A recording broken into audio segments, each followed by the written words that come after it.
There is a story in the 41st millennium that gets whispered in the firelit halls of fortress monasteries scattered across 100 worlds.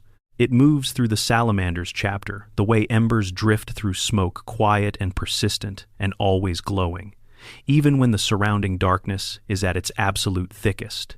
It is not a story of straightforward triumph. Not exactly. It is something older and stranger and more textured than that.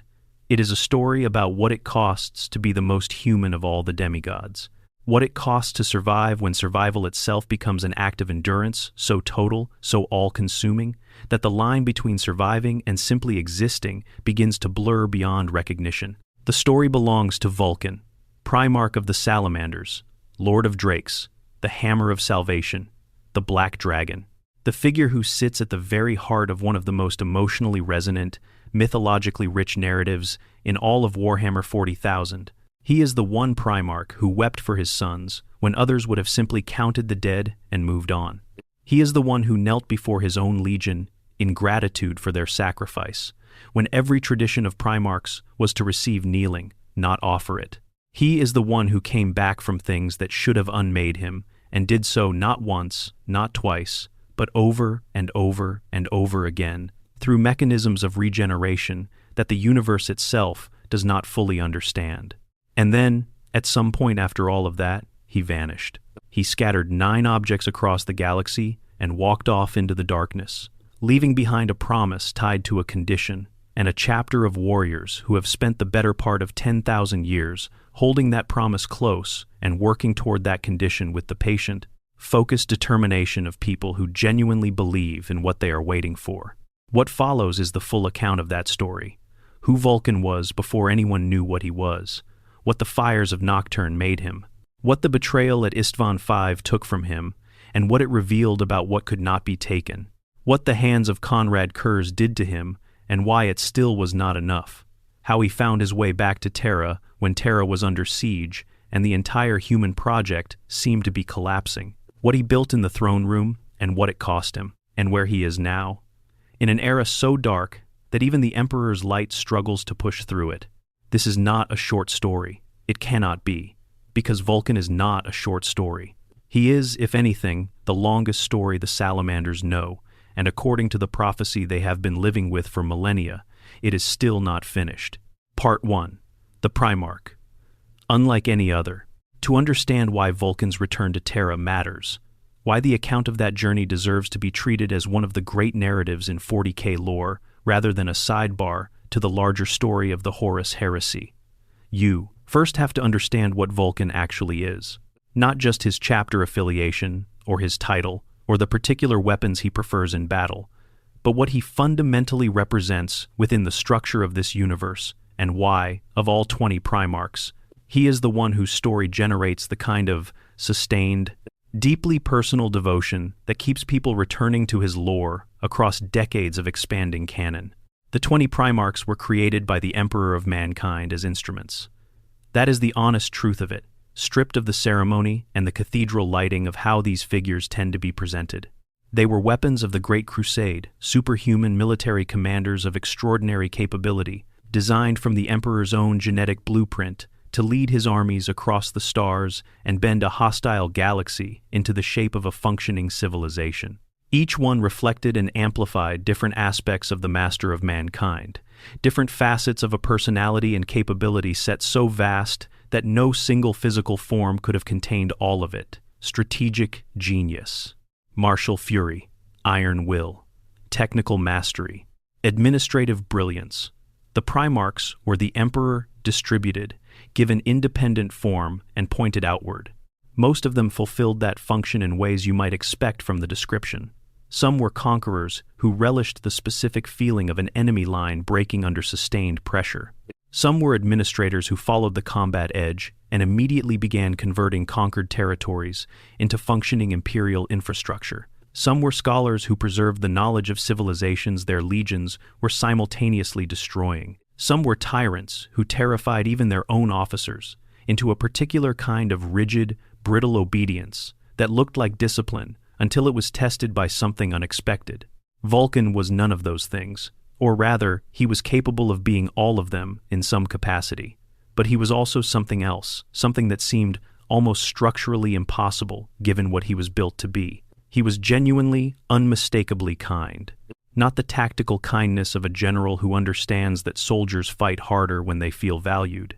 Not the strategic empathy of a leader who reads people well enough to predict and manipulate their responses. Kind in the way that a person who grew up among ordinary, struggling human beings is kind because he understood from lived experience exactly what it cost people to simply exist in a harsh universe. And he refused to add unnecessarily to that cost when he had the power to prevent it. This is not the obvious quality for a Primarch. It does not feature prominently in recruitment literature. It does not generate the kind of immediate, visceral excitement that stories about military campaigns tend to prioritize. But it is the quality that makes Vulkan linger in the memory, that earns the kind of quiet and fierce loyalty his sons have carried for 10,000 years beyond his disappearance. When you spend enough time reading about the Warhammer 40K universe, you develop a finely calibrated sense for what is real within the fiction and what is performed. Compassion in this setting is almost always performed, almost always a strategic instrument, almost always an exception to the much larger trend of everything being brutal and terrible and dispensing with sentiment in the name of survival. Vulkan's compassion is one of the very few instances where the text actually seems to mean it, where it holds up across multiple works and multiple authors and multiple circumstances, without showing the seams that would reveal it as a mask over something harder.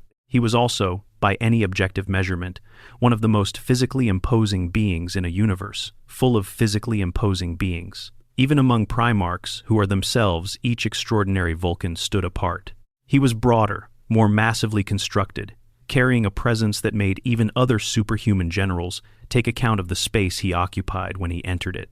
His skin was the deep coal black that he shared with his sons, a physiological effect produced by the interaction of Nocturnian gene seed with the intense radiation environment of the volcanic world, where he had grown to adulthood.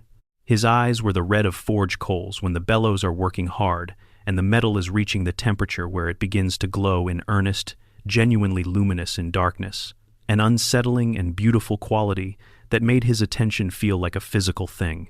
When Vulkan was fully committed to something, to a piece of work at the forge, to a battle, to a point he was making in debate, the quality of that commitment was difficult to witness without feeling the force of it yourself.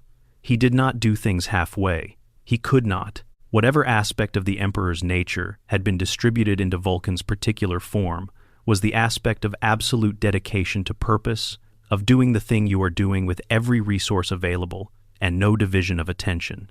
This applied to his craft and to his combat, and to his relationships with his sons, and to his philosophy, and eventually, as the story will show, to his endurance through experiences that would have destroyed anything less focused. His craftsmanship was legendary, even among the Primarchs, who were each extraordinary in their specific areas of capability. Vulkan's relationship with metalwork and fire, and the transformation of raw ore into finished objects of power and artistry, went beyond technical mastery into something closer to an intuitive fluency. He understood the materials and their possibilities, the way that people who grew up working with their hands understand things, not from theory, but from accumulated practice in which the difference between success and failure was immediate and material, and you learned from it in ways that data slates never quite captured. He forged weapons of breathtaking power across his career, objects whose combination of technical sophistication and aesthetic deliberateness placed them among the most extraordinary creations of the Great Crusade era. He passed that love of craft down to his sons with such consistency and depth that it became a cultural identity rather than a chapter tradition. Every salamander was a smith. Every salamander forged his own war gear. The relationship between a warrior and the weapons he had made himself was different, personally different, not just symbolically from his relationship with something assembled by a stranger's hands. But the single most important fact about Vulkan, the one that underpins everything that comes after, that explains every specific beat of the story that follows, is that he was a perpetual. Like the Emperor himself, Vulkan carried within the structure of his biology the capacity for regeneration so profound that the word resurrection is barely adequate to describe it. He could recover from wounds that would have permanently destroyed almost anything else. More importantly, he could recover from death itself. Not quickly, not without what the experience of dying costs in ways that are difficult to articulate within a materialist framework, and certainly not without the accumulated psychological weight of having had that experience many times over, accumulating into something that tested even his extraordinary resilience. But he could recover. He always recovered. Whatever was done to him, however completely the physical apparatus of his existence was dismantled, Vulkan would eventually claw his way back to the surface of the living and remember what had been done to him and continue.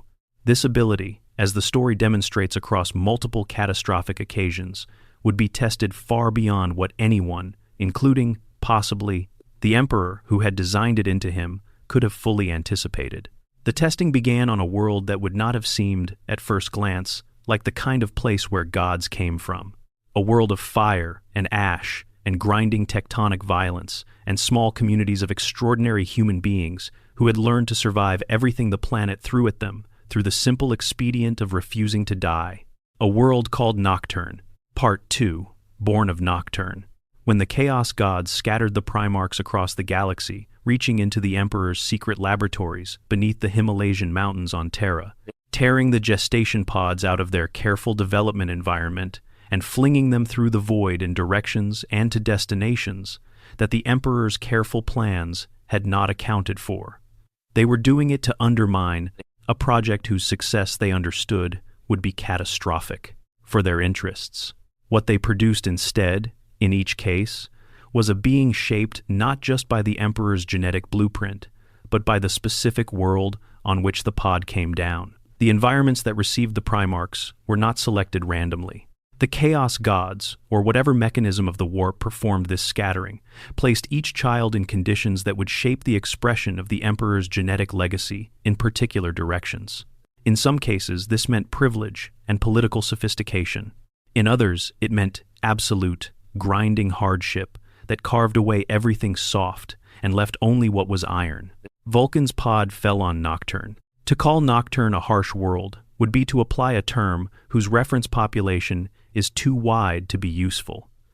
Almost every inhabited world in the 40K universe is harsh in some respect. Nocturne is harsh in a way that seems to have been specifically designed to test whether a population can maintain social cohesion and psychological stability when the ground under their feet is trying to kill them on a recurring geological schedule.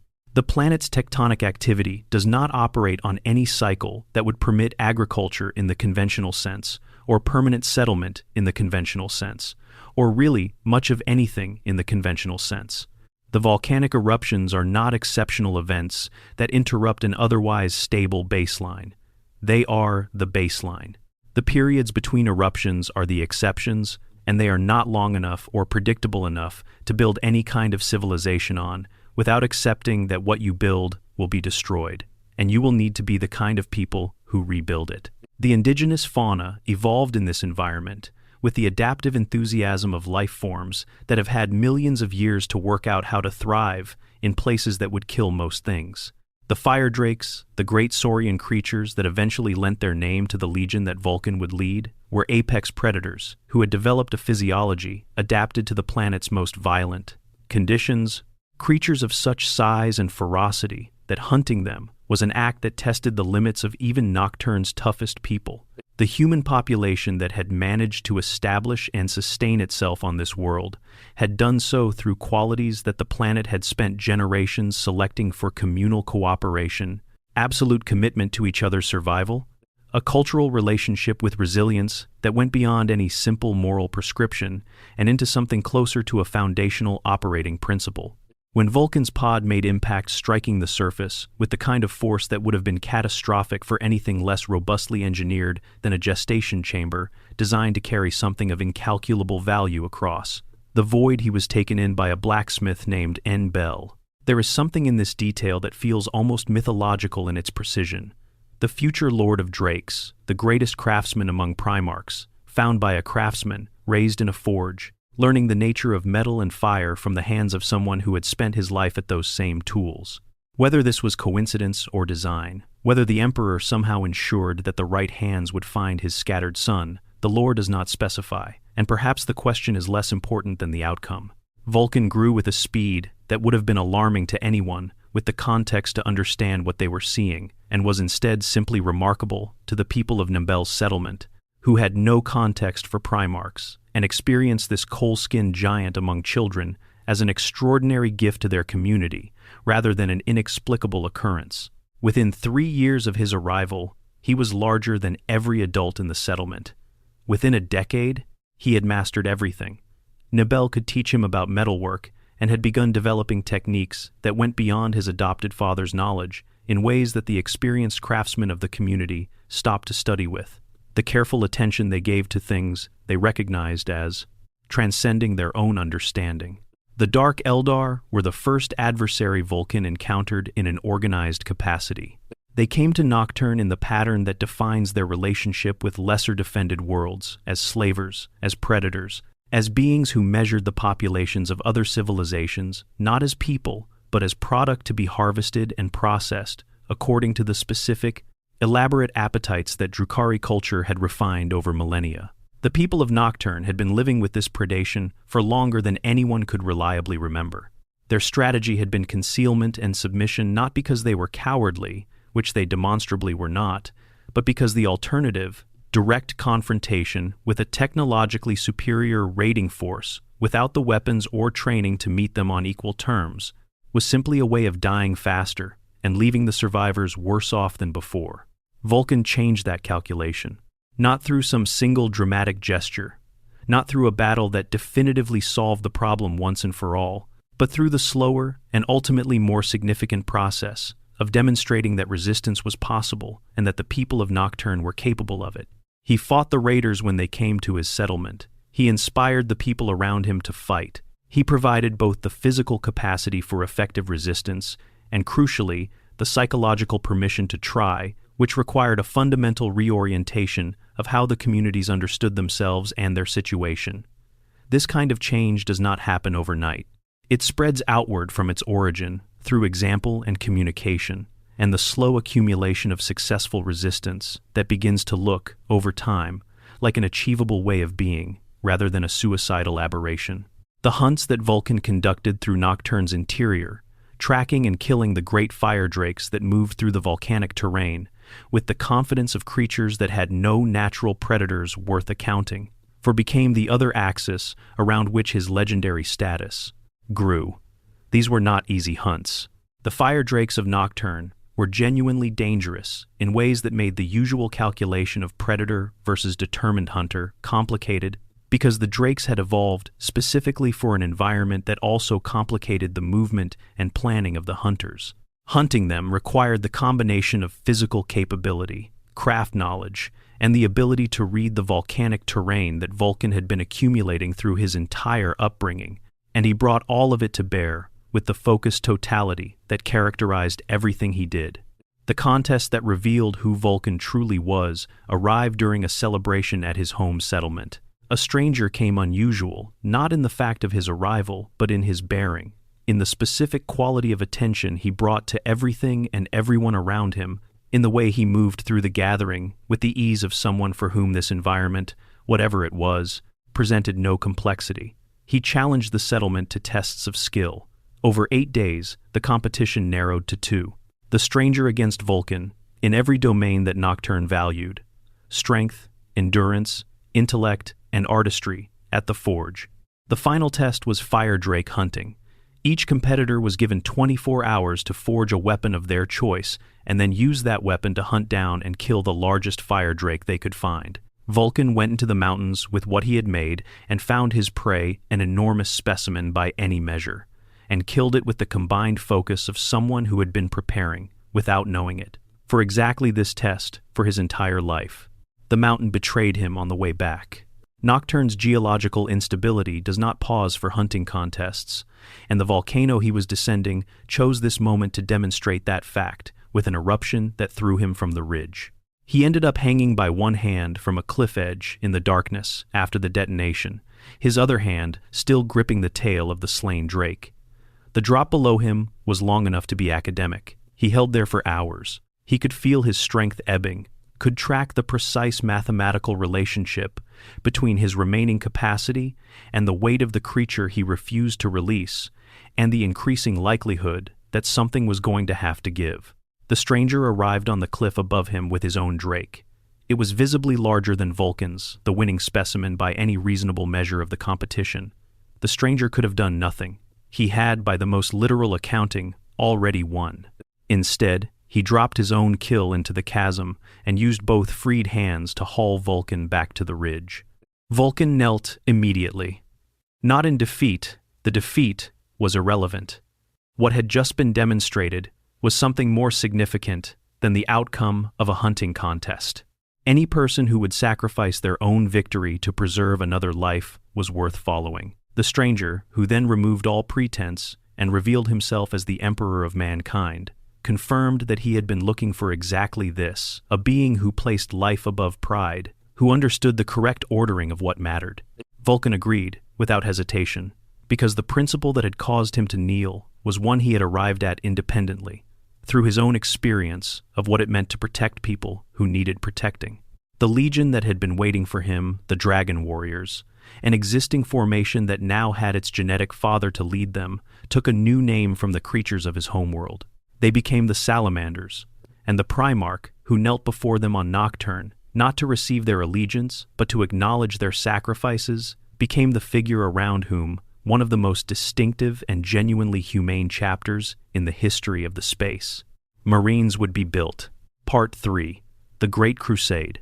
The Great Crusade was the defining project of the early Imperium, a 30-year military and political campaign of galaxy-spanning ambition to reunite the scattered fragments of humanity under a single banner and bring them within a structure that the Emperor believed could become stable, self-sustaining, and eventually enlightened.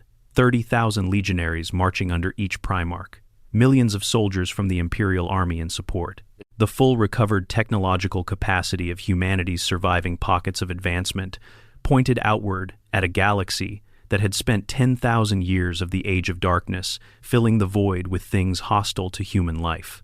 The Primarchs led this project in ways that reflected exactly who they were, and the diversity of those approaches tells you more about the actual range of the Emperor's genetic legacy than any description of what Primarchs were designed to be. Some legions specialized in speed, rapid assault forces designed to shatter organized resistance before it could stabilize.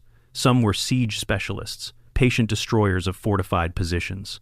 Some were combined arms generalists, capable of adapting to whatever operational environment they encountered. Some were scholars or administrators who followed the fighting edge and immediately began building the infrastructure through which military victory became durable, imperial control. The Salamanders were none of these things in a pure form, but they were something that complemented all of them and that contributed a quality to the Great Crusade that the records suggest was rarer than it should have been. They were defenders, not of positions or strategic objectives in the conventional military sense. They were not a garrison force, not a reactive force waiting behind walls for threats to come to them. They were defenders of the people whose worlds the Great Crusade was nominally trying to liberate, and that orientation, that specific insistence on treating the civilian populations of campaign theaters as the point of the operation rather than its backdrop, set them apart from almost every other legion in ways that were sometimes admired and sometimes misunderstood, and occasionally actively resisted. The Salamanders took losses that other legion commanders would have categorized as unnecessary. They accepted higher casualty rates among their own warriors to reduce harm to the populations they were operating among. This was not a miscalculation or a failure of tactical discipline. It was a deliberate choice, repeated consistently across campaign after campaign, that reflected a genuine philosophical position about what the Great Crusade was for. If the goal was to bring human worlds into the Imperium and have them function as productive, loyal parts of a civilization, then destroying those worlds in the process of liberating them was a contradiction in terms. You could not build an Imperium out of ash, no matter how efficiently produced.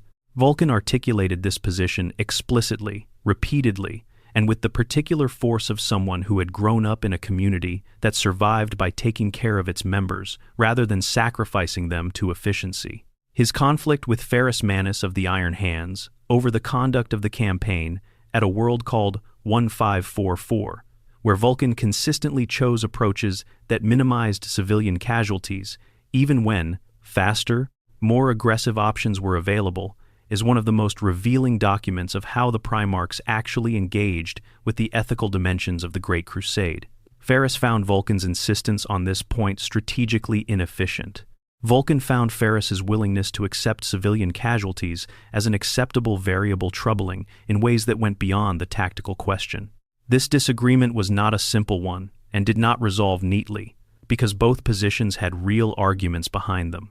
The Great Crusade was genuinely operating under time pressure. The galaxy was genuinely full of threats that would not wait while the Imperium took its time liberating worlds gently. The mathematics of very long-run strategic planning sometimes require short-run choices that produce terrible immediate outcomes. But Vulkan's counterargument was also real. A liberation that destroyed what it was liberating was not liberation, it was conquest, and the people who survived it would not remember it as anything else. The loyalty that the Imperium needed from these populations in the long run was not producible through terror or indifference. It had to be earned through the kind of conduct that demonstrated that being part of the Imperium was better than not being part of it. The Promethean Creed was the formal articulation of everything Vulkan believed, developed during the Great Crusade period and codified in a body of texts and ritual practices that synthesized the philosophical traditions of Nocturne with the intellectual resources he had access to through his education, alongside Emperor.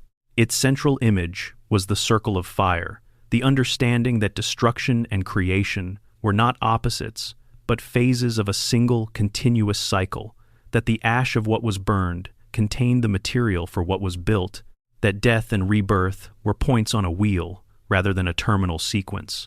This had obvious personal resonance for a being whose biology made the relationship between death and continuation genuinely, experientially porous, in a way that most people could only approach as metaphor. But it also gave the salamanders a relationship with loss that allowed them to absorb devastating blows without losing their fundamental sense of purpose. Every salamander made his own weapons. This was not a preference or a stylistic choice, but a doctrinal requirement, one that Vulkan enforced with the same seriousness that he brought to the more obviously military aspects of training. The practice had several layers of purpose. Practically, it meant that every warrior understood his own war gear at the deepest possible level, knew its tolerances, its quirks, the specific ways in which it had been built that affected its performance. Symbolically, it meant that every weapon carried the imprint of its maker's attention and care, that the quality of what a warrior made was a direct reflection of the quality of the warrior. Philosophically, it grounded the chapter's identity in the act of creation rather than the act of destruction alone. The salamanders were makers as well as fighters, and both activities were held together by the same underlying commitment to doing things with attention and purpose. The Great Crusade campaigns that the salamanders participated in ranged across the full spectrum of operational types and environments. They fought in void engagements and planetary assaults and siege operations and guerrilla campaigns across dozens of star systems, accumulating a battle record that was by any measure extraordinary. Their green armor and the flame motifs that characterized their iconography became familiar across the theater of the Great Crusade. They were present at actions that the wider history of the period would remember as decisive. Their particular qualities, their commitment to protecting non-combatants, their skill with flame-based weapons, their preference for getting close to the enemy and making combat personal, evident in the accounts that survive of those engagements. The relationship that mattered most to Vulkan during this period, outside of his relationship with his sons, was the one he developed with Ferrus Manus. The two Primarchs shared a fundamental love of craft. Ferrus was a genius of engineering and mechanical innovation in the way that Vulkan was a genius of smithing and metalwork, each understanding creation through a different but complementary language. They spent extended periods together during the campaign, competing with the passionate mutual respect of people who recognized in each other a genuine peer in the specific domain each cared most about. There is something in the accounts of their time together that suggests a relationship of real warmth, despite its surface of competitive intensity. Two beings who found in each other a quality of understanding that the more stratospheric aspects of Primarch existence made difficult to locate anywhere else. This friendship would become one of the earliest losses of what was coming, because what was coming had been planned for years by minds that understood the trust that had been built between the legions and between the Primarchs, and understood precisely how to leverage it at the moment when that leverage would be most devastating. The planning was meticulous, the execution was devastating, and the world where the trap was sprung was called Istvan V, a name that would carry, for everyone who survived it and for everyone who studied what happened there afterward, the specific weight of things that should never have been possible and happened anyway. Part 4. The Betrayal at Istvan V. The drop site massacre of Istvan V is the event that divides everything in the Horus heresy narrative into before and after. Not the only such event, the heresy has several of them. Moments that function as historical fault lines, where the reality on one side bears so little resemblance to the reality on the other that the transition seems almost impossible to have been traversed, but arguably the most complete and most devastating of them. Because what happened at Istvan V was not the consequence of battle going wrong, but of trust being weaponized, of years of accumulated loyalty and cooperation being used as the mechanism of betrayal, of friends becoming the instrument of destruction. The strategic context requires a brief account. By the time Horus Lupercal's rebellion had been made public, by the time it was no longer possible to dismiss the evidence of his treachery as misunderstanding or distortion, the response assembled by the forces still loyal to the Emperor was substantial. Multiple legions were mobilized and directed toward Istvan V, where Horus had gathered significant forces. The operational plan was two-wave. The first wave would land, engage, and begin grinding down the enemy position. The second wave would drop in behind them, reinforce their lines, and create the kind of combined weight that would overwhelm even a defensive position held by multiple traitor legions. The Salamanders, the Iron Hands under Ferrus Manus, and the Raven Guard under Corvus Corax were in the first wave.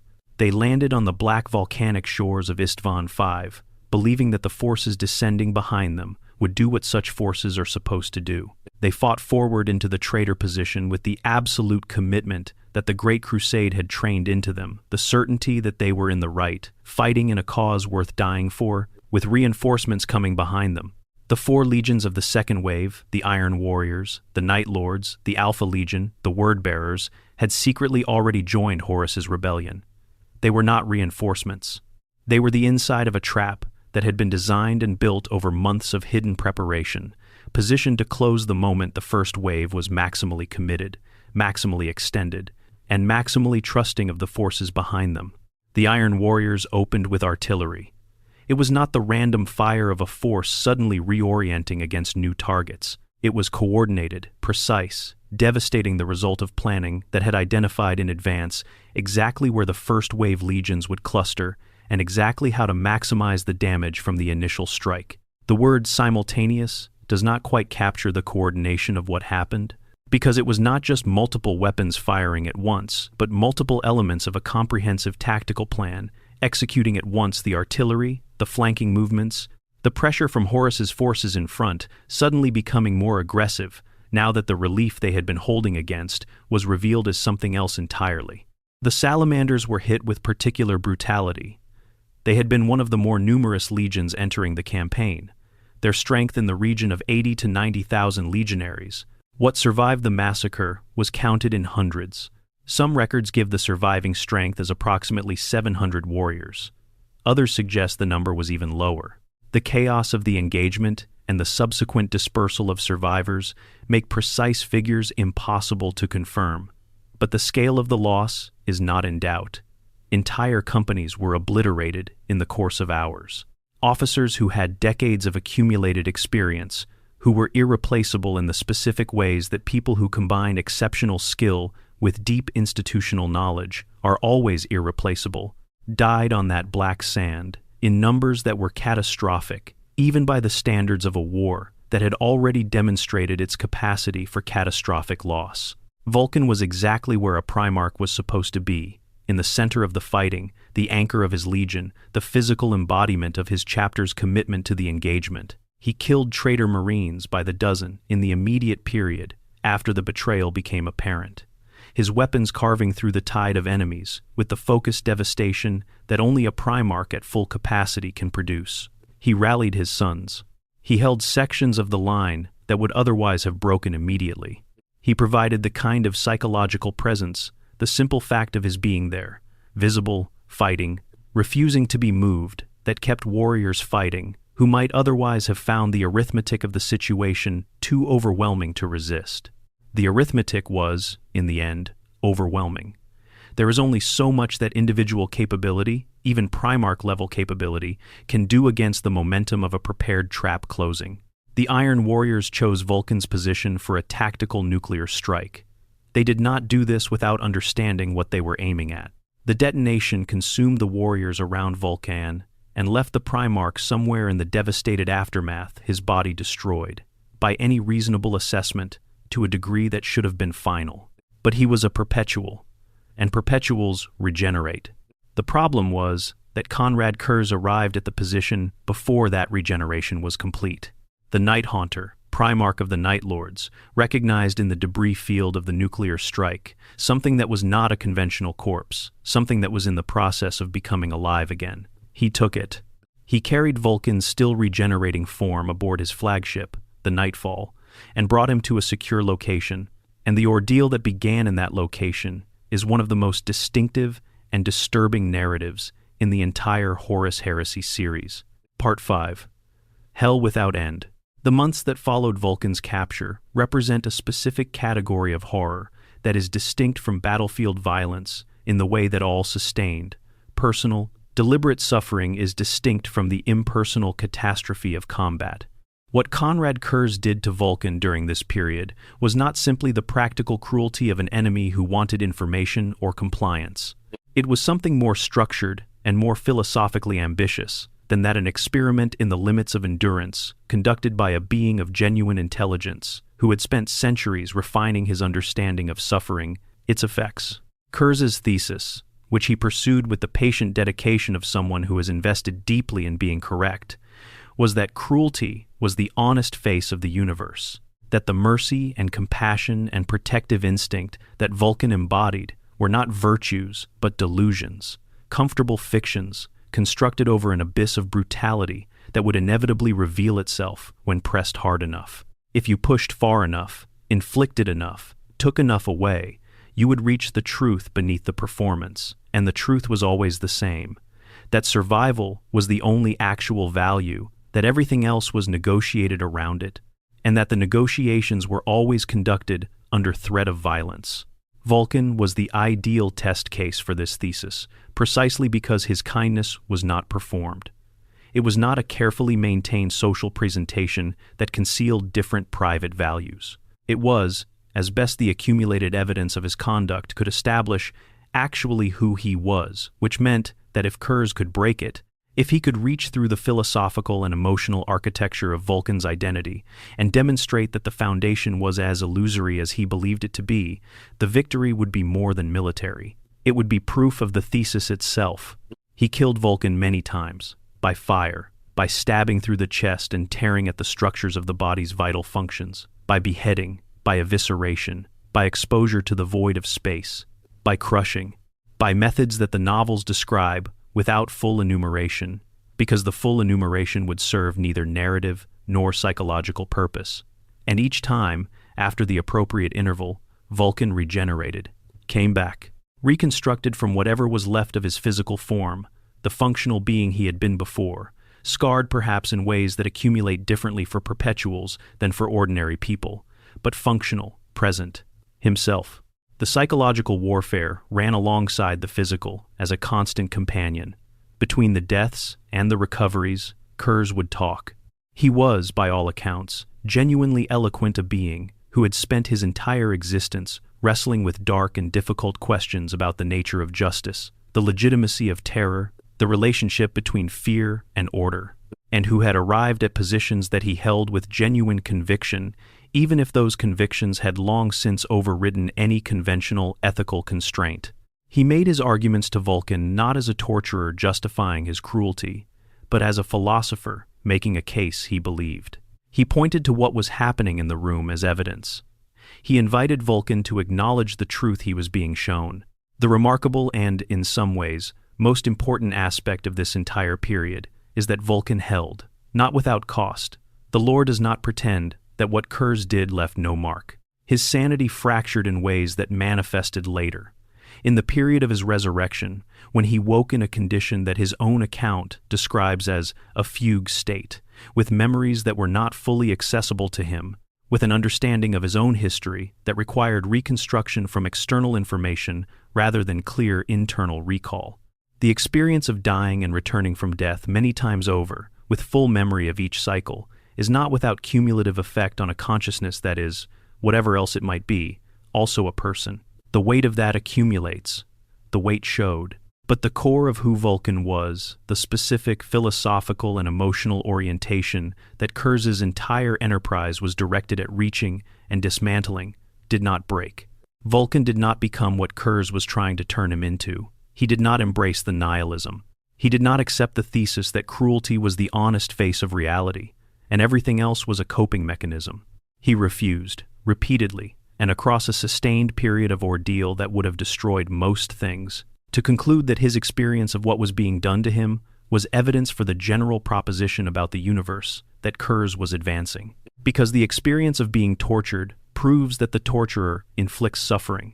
It does not prove that the capacity for compassion is illusory. The distinction required a quality of philosophical resilience that is not common, and the fact that Vulkan maintained it says something significant about what he was made of, that no assessment of his physical capabilities quite captures. He escaped eventually.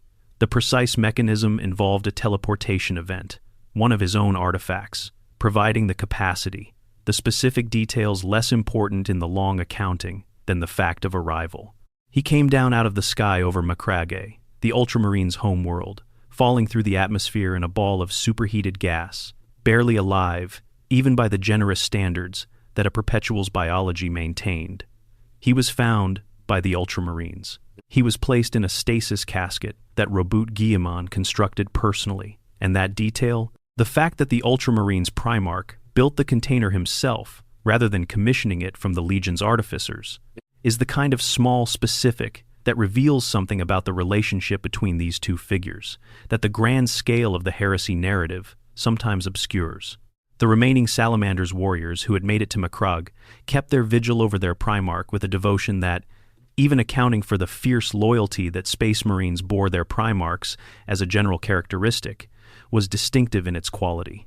The lore records that some of them, standing guard in the silent room where the casket rested, believed they heard a heartbeat from within its sealed interior. They dismissed it as wishful hearing, as the mind producing what it desperately wanted to be true. They should not have dismissed it.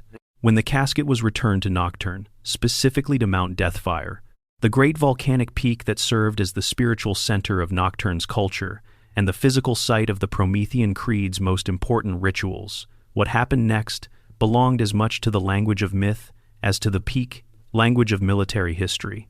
Vulkan descended into the mountain and came back from a depth of death that required more from his perpetual nature than any previous recovery had demanded.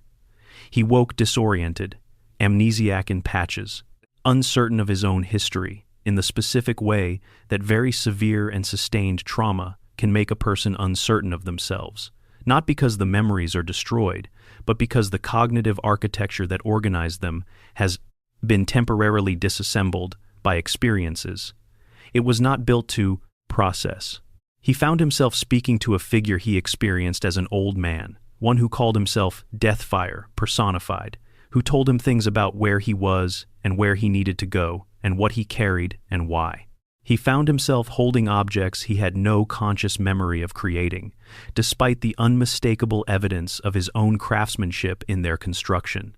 And when he finally emerged from the mountain and his 3 waiting legionaries found him at its base, the journey that would take him back to Terra was about to begin. Part 6. The Long Road Back.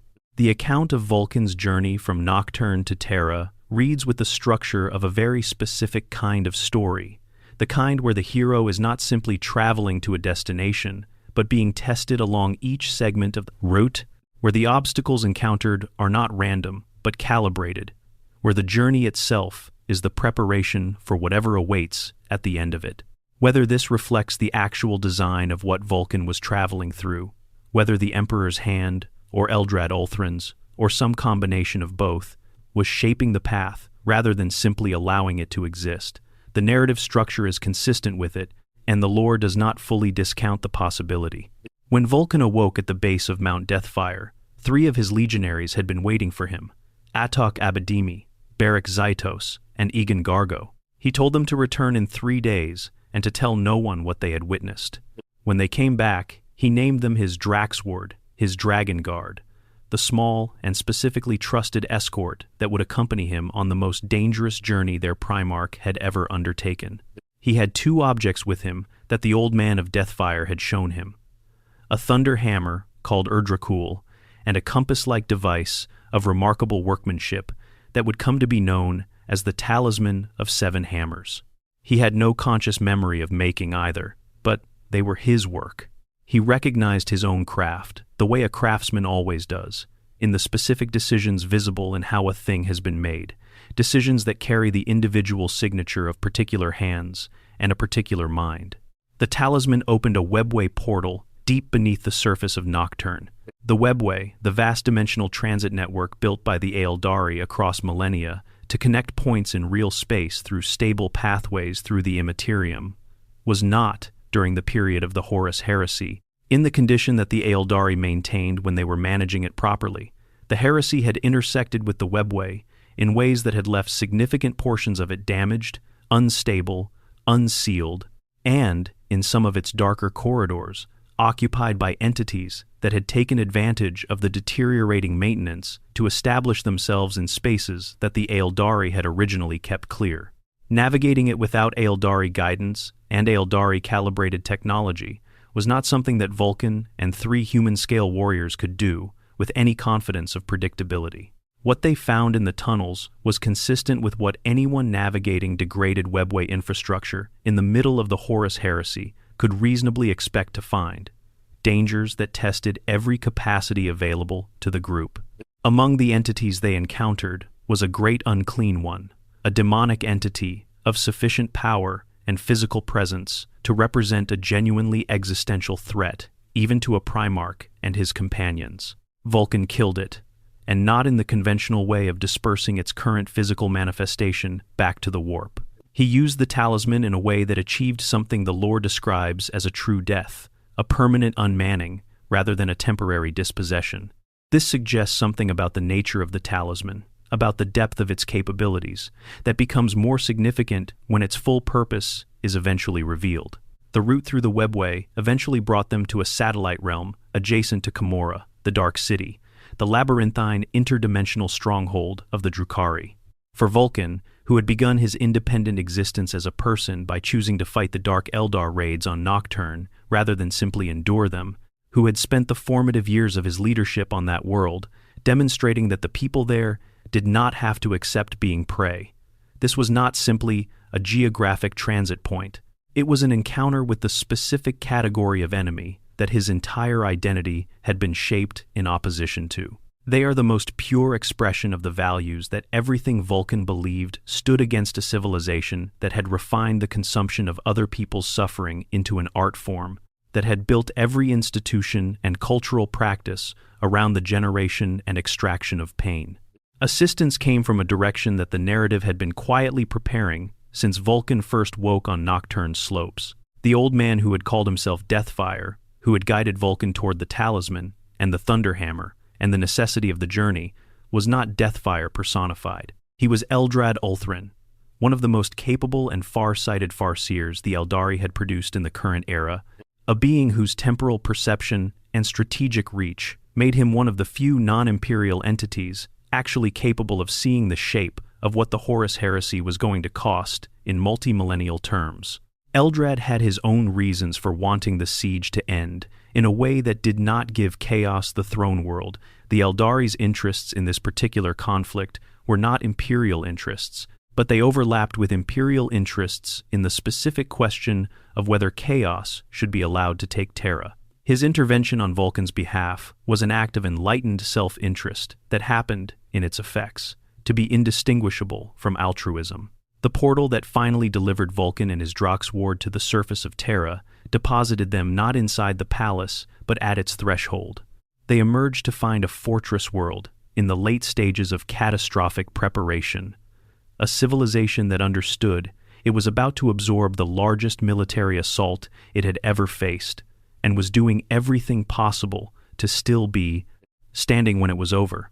Rogel Dorn was the one who found them, or who was the first senior figure to reach them after the word spread that something had emerged from a webway access point near the palace walls.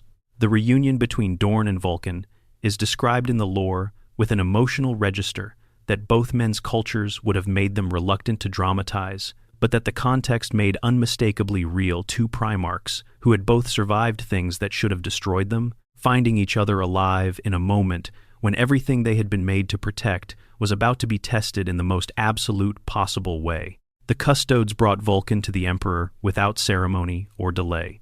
There was not time for it, and the Emperor's condition did not permit the kind of reception that would have been appropriate to the occasion in any other circumstances. The Emperor was on the Golden Throne, bound to it by the necessity of maintaining a seal against demonic incursion that his own psyker's working had created, and that only psychic power of his specific magnitude was sufficient to sustain. And from the throne, unable to move, unable to do much of anything that the conversation of equals would have required, the Emperor told Vulkan why he had been guided here, what the journey had been preparing him for, and what, the object that Vulkan carried, the Talisman of 7 Hammers, which Vulkan had made under some compulsion he only now had the context to understand, was genuinely for. Part 7. The Talisman of 7 Hammers. The Emperor's revelation to Vulkan in the throne room is one of the most morally complex scenes in the entire Horus Heresy novel sequence, and it is worth sitting with the specifics of what is revealed, rather than summarizing past them, because the specifics are where the weight of the moment actually lives. The Talisman of 7 Hammers, the compass-like device that Vulkan had made without knowing he was making it, and carried from Nocturne through the webway to this room, without fully understanding what he was carrying, was a dead man's switch. Not for a weapon system or a defense array, for the planet, for Terra itself. If the Golden Throne failed, if the Emperor fell, if the demonic incursion that he was holding back through the sustained exercise of his psychic power was no longer contained, the talisman would activate. And when it activated, it would create an inferno of such totality that nothing would remain of Terra that chaos could claim as a prize. The logic, stated plainly, was the logic of denied assets if Horus won. If the ultimate worst happened and the throne world fell, the alternative to burning it entirely was allowing chaos to claim everything on it: the infrastructure, the symbolic weight, the administrative machinery of the Imperium, and use it as a platform from which to extend further into the galaxy. Better the ash. Better the void where Terra had been, than Terra as a trophy for the powers that had orchestrated the heresy. Vulkan was devastated by this. Not frightened, or not primarily frightened, he was a being who had survived things that most entities would consider fear-inducing without losing his fundamental orientation. What he experienced was something more specific than fear. He had built his entire philosophy and his entire identity around the protection of human lives. He had taken losses. His legion could not afford to preserve civilian populations that a more conventional calculus would have accepted sacrificing. He had argued across years of the Great Crusade for the proposition that ordinary people were the point of the project, not its acceptable collateral. And he was being asked to install, in the machine, at the heart of the civilization he had fought to protect, a device capable of ending the greatest concentration of those ordinary people in a single event. The Emperor's answer to this horror, his explanation of why it had to be Vulkan specifically, is the kind of thing that you can interpret in multiple ways depending on how you read the Emperor's nature. Whether you understand him as a being of genuine wisdom, making difficult decisions in impossible circumstances, or as a being of extraordinary capability that has calcified into something cold and instrumental in its relationship with people around it.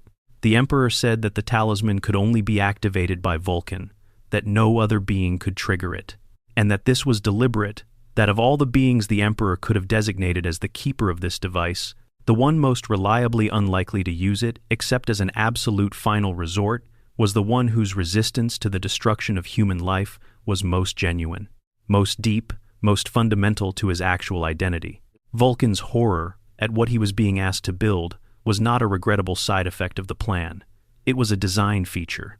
The most effective safeguard for a weapon of planetary annihilation was a holder who would stand at the edge of deploying it, with everything in him pulling away from the decision until the moment when every other option was genuinely exhausted.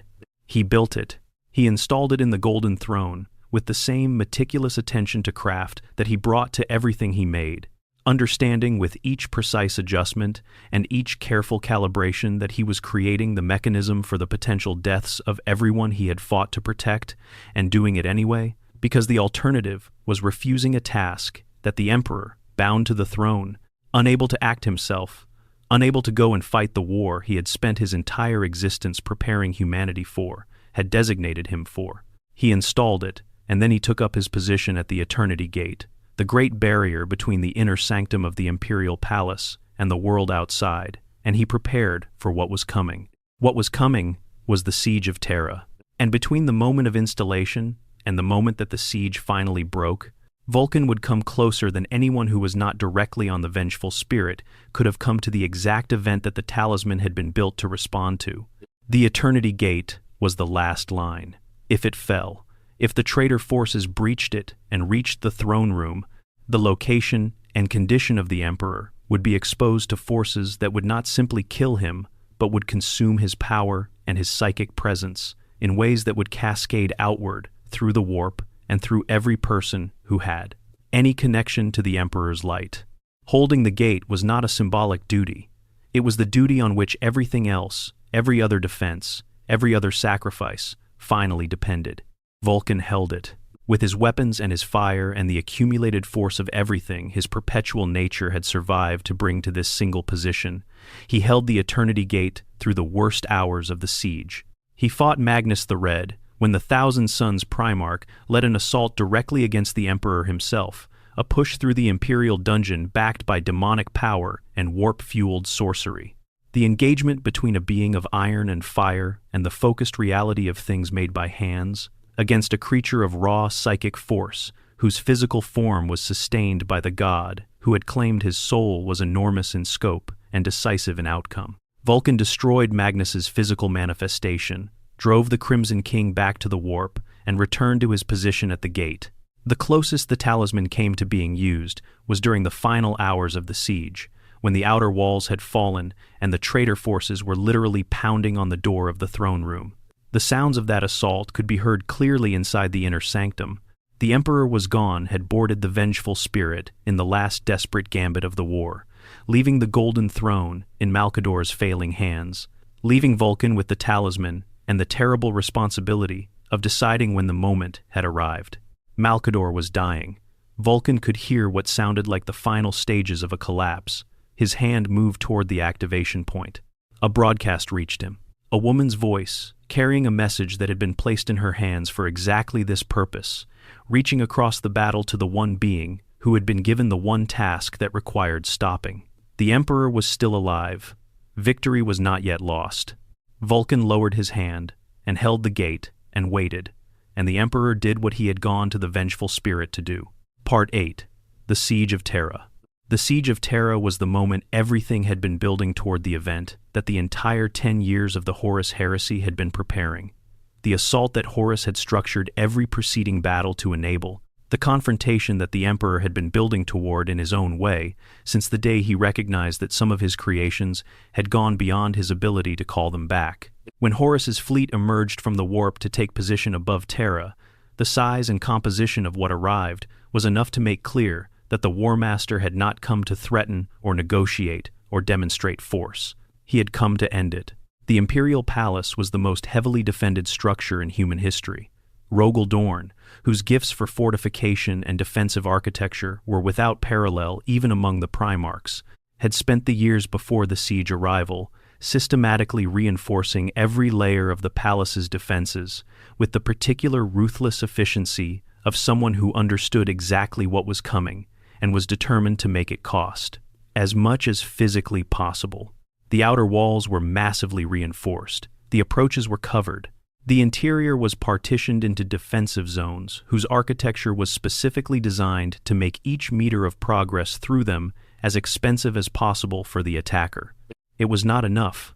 It was never going to be enough, because Horus had brought everything, not just his military forces, but the demonic backing of the Chaos Gods, who had invested in this moment across the entire heresy, entities of enormous psychic and material power, who could sustain and supply the traitor forces in ways that no conventional logistics could match. The siege ground through the outer defenses with the terrible patience of an assault force that knew it was going to win by attrition, even if it could not win in the short run. Layer by layer, position by position, the palace's defenses yielded. The traitors' push into the Imperial dungeon, the deeply reinforced interior of the palace where the Golden Throne was located, was the most dangerous development of the siege from the perspective of the wars. Ultimate stakes. If they reached the throne room, if they were able to disrupt or destroy the Emperor's sustained concentration on maintaining the Great Psychic Seal, the incursion that would follow would make everything that had come before in the siege look like a skirmish. This is where Vulkan's position was critical, not just as a combat asset, though he was an extraordinarily capable combat asset, but as the physical guardian of a threshold whose strategic importance exceeded that of any fortification in the palace's outer defenses. The Khan of the White Scars arrived during the siege, fighting his way to Terra from off-world through the kind of operational audacity that made the White Scars Legion specifically what it was: speed and disruption, and the aggressive exploitation of openings in enemy positions as the primary language of warfare. His arrival provided relief to the defenders at critical moments, and the image of Jagatai Khan riding through enemy lines in the interdimensional conduits of the webway that lay beneath the palace is one of the more vivid pieces of the siege's visual record. But even this did not change the fundamental mathematics of the situation, which continued to favor the attackers in the most straightforward possible way. They had more, and they were sustained by forces that conventional logistics could not match. Sanguinius was present throughout the siege, and the weight of what was coming for him, what he had seen coming for him, through the Blood Angel's particular relationship with the near future, gave his conduct in the fighting a specific quality that the surviving accounts try to capture, but that ultimately resists precise description. He fought with the ferocity of someone who has decided that if the end is coming, it will come in the fullest possible expression of what he is, and he died on the vengeful spirit when the Emperor stormed it for the final confrontation with Horus, killed by the War Master in the instant before the Emperor reached the chamber.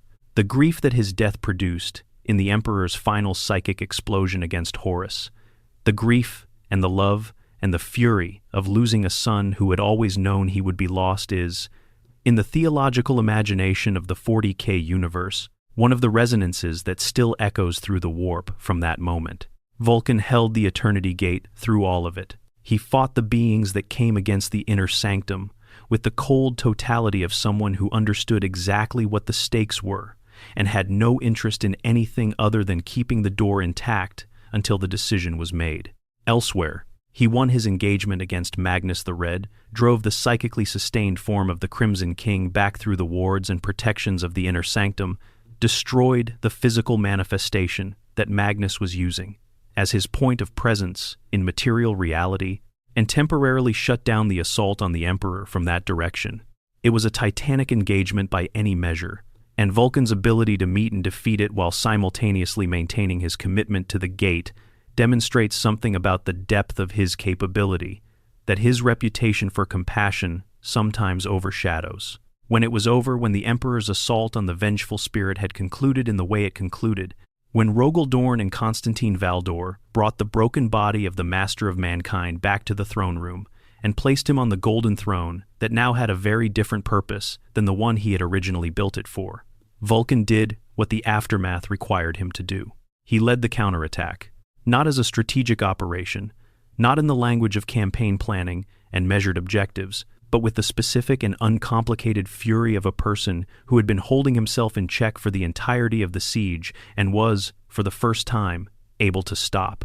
He drove through the traitor forces remaining within the palace, with a viciousness that the accounts describe as frightening, even to people who had spent the previous weeks watching Primarchs fight.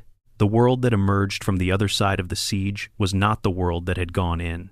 The Emperor was silenced. The throne that was supposed to be a temporary measure was now clearly a permanent installation, its original purpose replaced by the far grimmer task of sustaining the life of a being who could no longer sustain it himself. The Primarchs who remained were confronted with a civilization that needed to be rebuilt and reorganized and pointed in some direction that was not simply toward the next wave of whatever was coming, and they had to do it without the guidance that had given the whole project its shape and meaning. Vulkan stayed for a time. He was present in the reorganization period. He watched Reboot Guilliman build the Codex Astartes and restructure the legions into chapters, a process that Vulkan understood the reasoning for, even if it meant the salamanders, as a full legion, would cease to exist in the form he had led them. He watched the Imperium begin the slow process of calcifying into the shape it would hold for the next 10,000 years, and he saw in that calcification things that troubled him in ways that his philosophy gave him vocabulary to name, but not the institutional weight to change. And then, eventually, he left. Part 9.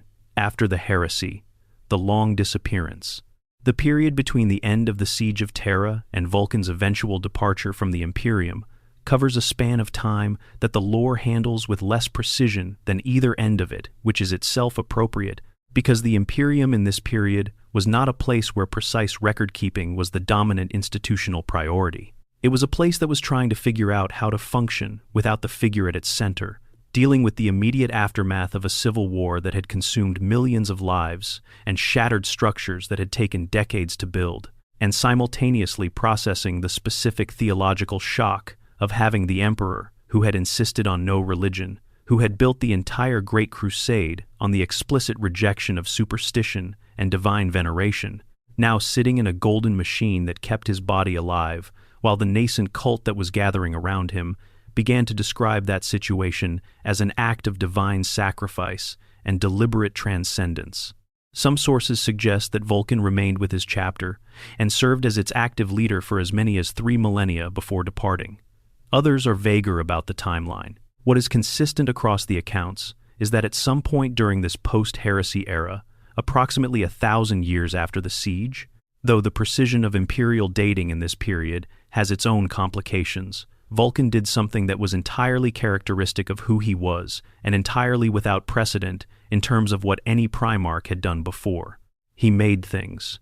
He made 9 specific things, each one a piece of craftsmanship that represented the accumulated expertise and deliberateness of the greatest smith in human history, working with the full knowledge that these objects would be his legacy in a way more lasting and more purposeful than any battle record.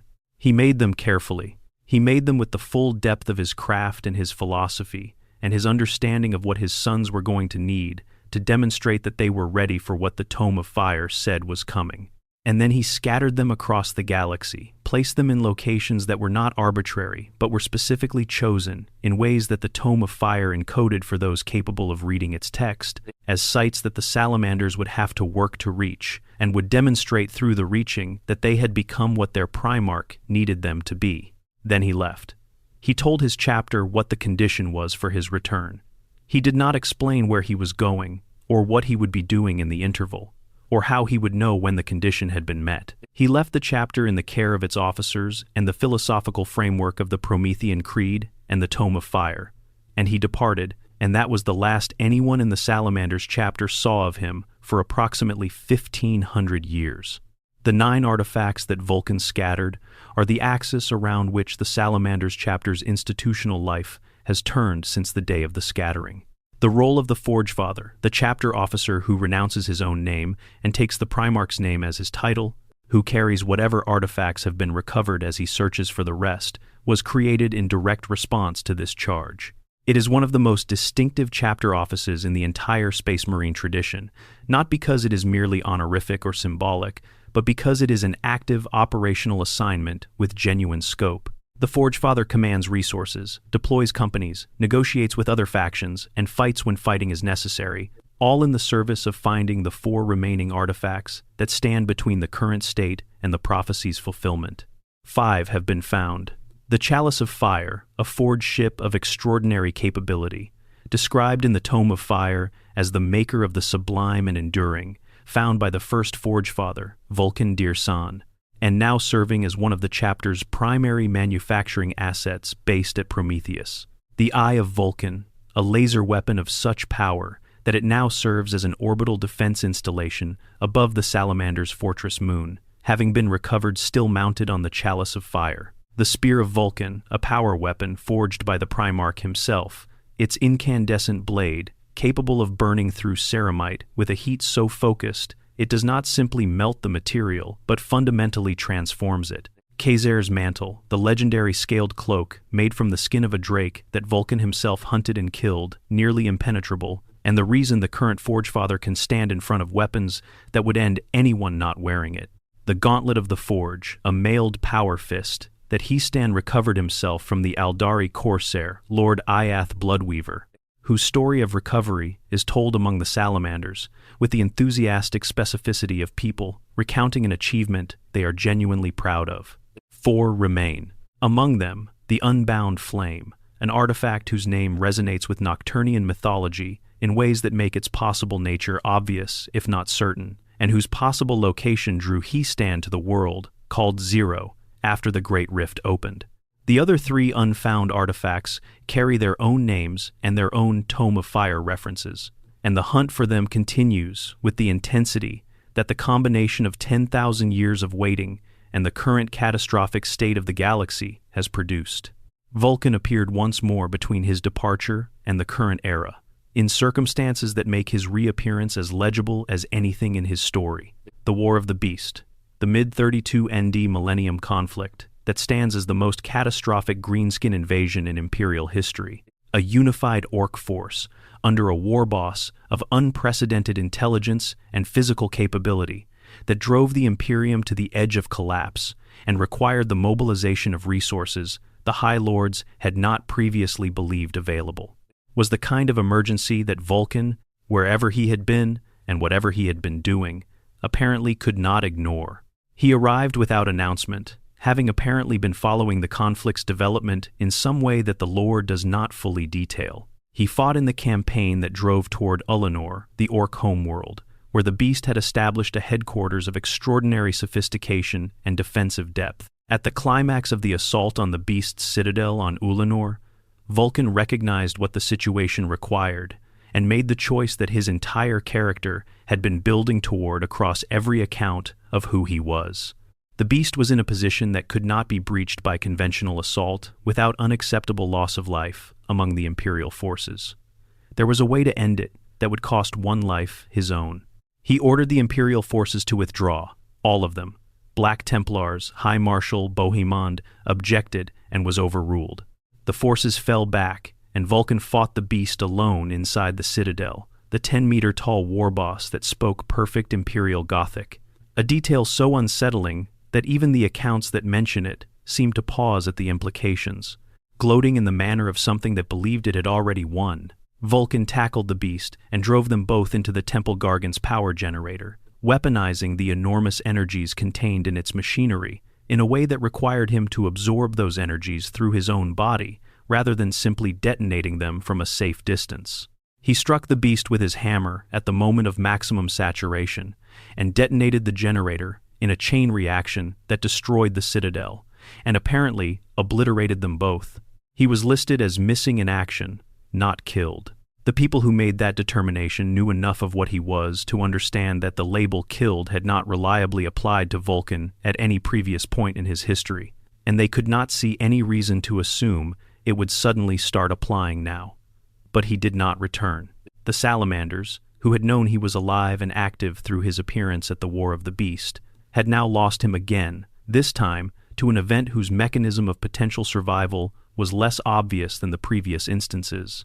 Because how exactly a perpetual regenerates from being at the center of a generator detonation of that magnitude is not a question that the available literature on perpetuals fully addresses. The answer, on the evidence of everything the lore has established about what Vulkan is, would appear to be, eventually, however long it takes, however deep the void is that must be traversed to get back to the surface of the living, eventually. Part 10. The Prophecy and the Wait. We are in the age of the Great Rift. The galaxy has been torn in two by the warp incursion that followed the fall of Cadia and the conclusion of Abaddon's 13th Black Crusade, the most catastrophic chaos assault on the Imperium since the heresy itself, the one that finally achieved what 10,000 years of previous attempts had not managed. The Cicatrix Maledictum, as the Mechanicus calls it, runs from one edge of the galaxy to the other, dividing the Imperium into the Sanctus half, where the Astronomicon still reaches and normal warp transit remains possible, and the Nihilists, half where the beacon is lost and entire sectors have gone silent, and the forces trying to maintain Imperial control in that darkness are doing so without the navigational support that makes organized military response coherent. In this context, the darkest the Imperium has been since the heresy, the period that several theological traditions within the ecclesiarchy have identified as the final days that the Tome of Fire describe the hunt for the remaining artifacts of Vulkan continues. It continues with greater urgency than it has operated under at any previous point since the scattering, because the logic of the prophecy and the logic of the current strategic situation are pointing in the same direction, and the Salamander's chapter leadership understands the alignment. He Stand's journey to zero was the most recent significant development in that search, and it occurred in the period after the Great Rift's formation, an indication that the chapter did not pause to assess whether the changed galactic situation warranted a modification of the quest's priority. The changed situation, if anything, accelerated the urgency. He went looking for the unbound flame in the Imperium Nihilus, in conditions that made the search more dangerous than it would have been in any previous era, because the Imperium Nihilus is exactly what its name suggests. A region where Imperial infrastructure operates at severely reduced capacity and where the forces that have been waiting for the Astronomicon to go dark have had their opportunity and have taken it with enthusiasm. He is not searching alone. This is one of the details that distinguishes the current era of the hunt from all previous eras, and it represents a meaningful shift in how the Salamanders understand the stakes of what they are doing. The Ultima founding, the deployment of Primaris Space Marines, developed by Belisarius Cawl across the 10,000 years of the Emperor's silence and activated under Guilliman's direction in the immediate aftermath of the Rift's opening, included several chapters built from Salamander's Gene Seed, the Covenant of Fire, and the Hammers of Nocturne among them. These chapters, imbued with the Promethean Creed from the beginning of their existence, having never known the state before the quest, and therefore understanding it not as a responsibility inherited from a previous era, but as a foundational purpose of their own identity, have committed multiple companies to the search. The scale of this commitment tells you something. Chapters do not deploy multiple companies to a single operation, except when the stakes of that operation are understood to justify the cost. Multiple companies is a significant portion of a chapter's total strength, a resource whose diversion from other operational requirements is not taken lightly, even when the request comes from a founding chapter. The fact that both the Covenant of Fire and the Hammers of Nocturne have made this commitment, following the Salamanders into the search with the willingness of people who understand what is at the end of it, suggests that the assessment of urgency is not confined to the Salamander's own leadership. What would the return of Vulkan actually mean for the Imperium as it exists right now? Not in the abstract theological sense, not in the terms of chapter mythology or prophetic fulfillment, but in the practical terms of what changes for the civilization when a figure of his specific nature and capability re-enters it. The question is worth addressing with care, because the obvious answer, another Primarch in the field, more martial power available to the Imperium while true, does not capture the most important dimension of what his return represents. Robert Guilliman came back and immediately found himself in a state of agonized conflict with what the Imperium had become in his absence. The gap between the civilization he had helped build the Imperium that the Codex Astartes was designed to serve, the one whose principles were grounded in the idea that organization and structure and rational administration could produce sustainable human flourishing even in a hostile galaxy, and the one that had calcified around the empty, thrown in 10,000 years of grinding existential emergency, was shocking to him in ways that the novels communicate with considerable force. His response to this shock has been institutional and political.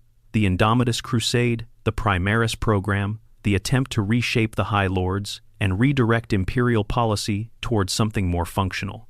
These are exactly the tools of a Primarch whose gifts are in the organization and strategic direction of large-scale human enterprises, and they are not without effect. But they operate at a level of abstraction that creates distance between the principle and the lived experience of the people the principle is supposed to serve. Vulkan's gifts have never operated at that level of abstraction. His impact on the people around him has always been personal, direct, and mediated through example rather than through institutional design. He does not change things by redesigning the systems that govern behavior. He changes things by demonstrating a different way of behaving and making it feel possible, feel real, feel worth the cost that maintaining it requires. The salamanders of the current era are living proof that this kind of leadership produces lasting results, because 10,000 years after Vulkan walked off into the darkness, they are still the chapter that takes losses. Their brothers would not accept in order to protect people. Their brothers would not stop to consider. They are still made of who he was and what he believed, in the way that only genuine conviction produces, rather than the way that institutional tradition sustains. Imagine what that presence looks like, reintroduced into a civilization that has spent 10,000 years talking itself into the necessity of every compromise it has made with the values it nominally holds. The Promethean Creed, the Circle of Fire, the commitment to protection and endurance, and the proposition that the act of creation is as important as the act of destruction, has survived in the Salamanders chapter because the chapter has sustained it. But it has survived as a chapter-specific tradition in a wider culture that does not operate by it.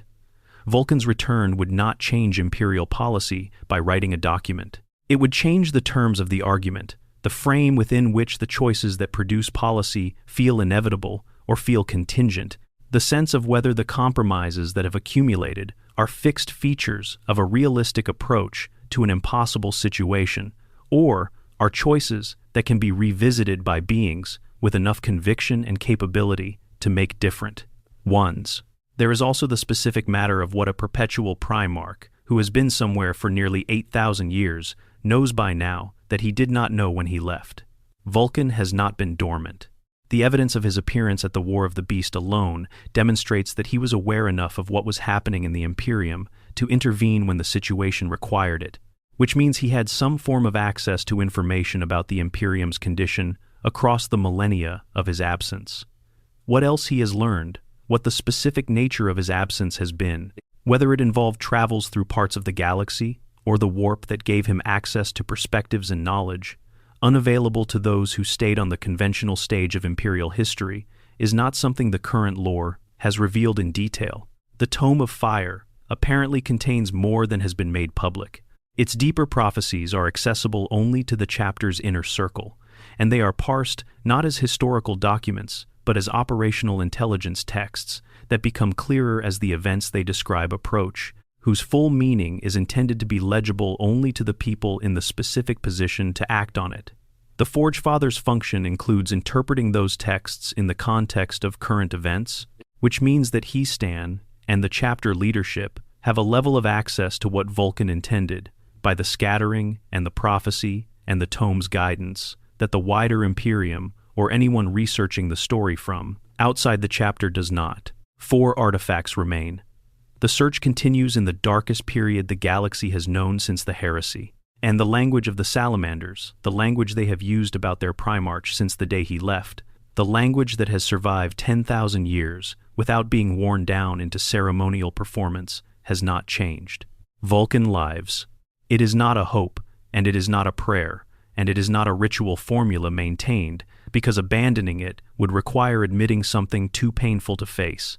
It is a declaration rooted in the same quality of conviction that Vulkan himself demonstrated across every ordeal. His story contains the refusal to conclude that what is gone, the understanding that the circle of fire does not break because the fire burns hot, and the patient, fierce certainty that the ash of each death contains the seed of the next return. He designed this. He designed the test, and the condition, and the prophecy, and the Tome of Fire's guidance through it, with the same meticulous deliberateness that he brought to the construction of every piece of war gear his chapter depended on.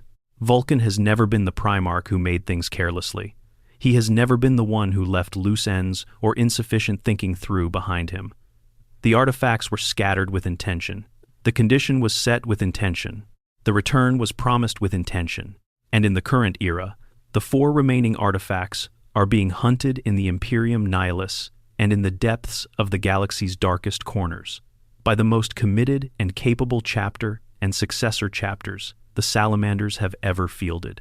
What Vulkan found on Terra, when he finally arrived through the webway after everything the journey had cost him, was a father who had been preparing him for one specific moment that only Vulkan could endure in the way it required, enduring the moment of standing at the Eternity Gate with the talisman in his hand and choosing, in the face of everything, to wait, to not give up, to hold the belief that the Emperor still lived against the evidence of everything screaming that it was over. He chose correctly, at every moment when correctness required, the active maintenance of hope against the pressure of despair. That is who he has always been. It is who the Promethean Creed was built around, and who the Salamanders have been built to carry forward in his absence. It is who will walk back out of the fire when the last artifact is found, and the condition that was set 10,000 years ago in the mind of a Primarch, who understood that his sons needed a purpose as much as they needed a leader is, finally met. The galaxy is darker than it has ever been in the 10,000 years since the siege. The Salamanders are still searching.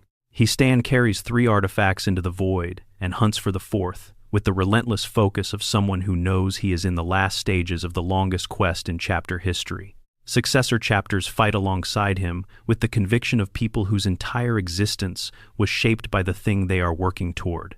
Somewhere in the fire, or through it, or on the other side of it, because perpetuals do not stay where the universe puts them, because perpetuals come back, Vulkan is either regenerating from what the War of the Beast left of him, or already moving, already tracking the progress of the hunt in whatever way he tracked it the first time, and intervened when the Imperium's need made intervention necessary. The wait is nearly over. The ash of every death contains the seed of the next return. The circle of fire turns, and Vulkan turns with it. Every time, without exception. Because that is what the story has always been, from a volcanic world and a contest and a stranger at the edge of a cliff who dropped his prize to save a life. He lives. If you made it all the way to the end of this one, I want you to know I genuinely appreciate the time you gave it. Vulkan's story is the reason I come back to this hobby. It is one of the few things in this universe that does not compromise on what it is, and that matters to me. Before anything else, drop a comment right now and tell me where in the world you are watching from and what time it is there. I love seeing where this community reaches, and every single comment is read. And if this video found you somewhere new and you have not subscribed yet, please do. There is a great deal more where this came from, and I would genuinely love to have you along for it. Until next time, take care of yourself. The fire endures. Script Q40K, Vulkan returns to Terra, written for 11 Labs voiceover generation. Expanded passages, additional depth and detail on Vulkan's physical presence and what it meant to serve beside him. There is an account preserved in the early histories of the Salamanders. Chapter 1 of those documents that sits on the border between straightforward military record and something that has been touched by the same mythological instinct that shapes all the stories communities tell about the most. Important figures in their past that describes the first time a young Salamander legionary stood beside Vulkan in actual combat, not in training and not in ceremony, but in the specific compressed terror of a real engagement where the enemy was present and the line was holding, only because every person in it was choosing to hold it. The account is not remarkable for what it describes about the battle. It is remarkable for what it describes about the experience of fighting beside Vulkan. The presence of a Primarch in a combat engagement was not, for most Space Marines of the Great Crusade era, an unusual experience. They were, among their warriors frequently, as the nature of the role demanded. But different Primarchs produced different qualities of experience in the warriors who served alongside them. Some inspired fear. Some inspired awe in the detached, reverential sense of standing near something vast and powerful that was not, in any ordinary sense, addressed to you personally. Some inspired a kind of professional pride, a desire to match the excellence being demonstrated by the figure at the center. Vulkan inspired something different, and the account tries to find words for it. What it settles on, after several attempts, is this: that fighting beside Vulkan felt like fighting beside someone who needed you to be alive at the end of it, not for tactical reasons, not because the chapter required your combat effectiveness, but because Vulkan, personally, valued your life in a way that was palpable even in the middle of an engagement where death was everywhere and moving fast. He would step into harm's way to preserve the legionary beside him with the casual totality of someone who had not calculated whether this was worth doing, and decided yes with someone who simply could not imagine doing otherwise. And the experience of being fought for in that way produced in the warriors who received it a fierce, specific loyalty that was not simply the product of gratitude, but of recognition. The recognition that the being beside them was choosing, continuously and without apparent cost to his own presence, to make their survival part of his purpose. This quality made the salamanders unusual in a galaxy where space marines were generally understood to be instruments of enormous power directed toward imperial objectives, and the question of what happened to the instruments themselves was secondary to the question of whether the objectives were achieved. The salamanders were instruments. Certainly they were as much weapons of the Imperium as any other chapter, and they deployed that weaponry with the full capability the Great Crusade demanded. But they were instruments who understood their own lives as valuable in the same way that the lives they protected were valuable, because Vulkan had demonstrated through every choice he made that the warrior was not interchangeable with the mission, and that a victory purchased at the cost of everyone needed to hold the territory afterward was a particular kind of failure dressed in the clothes of success. The chapter culture that this produced was, and remains, one of the most distinctive in the Space Marine tradition. Not because the salamanders are softer than other chapters, they are demonstrably not. Their combat record, extending across 10,000 years of continuous warfare that would have destroyed any force not built on genuine resilience and genuine capability. But because their relationship to risk and loss operates from a different ethical foundation than the majority of chapters whose doctrines were shaped by different primarchs with different values. The acceptable casualty calculation that governs most imperial military thinking, the one that assesses lives as inputs into an equation whose output is strategic success, is not the calculation the salamanders run. They run a different one that starts from the premise that the life of the warrior is not simply a resource to be managed, but a specific, irreplaceable thing that has the same kind of weight in the moral accounting as the life of the civilian they are deployed to protect. This is Vulkan's legacy in its most concrete, most sustained form. Not the artifacts scattered across the galaxy, not the Tome of Fire and its prophecies, but the culture of a chapter that, 10,000 years after he walked off into the darkness, still behaves the way he taught it to behave, and does so not as an archaic tradition maintained through institutional inertia, but as a living expression of values that the warriors of the salamanders have internalized so completely that they could not identify them as Vulkans.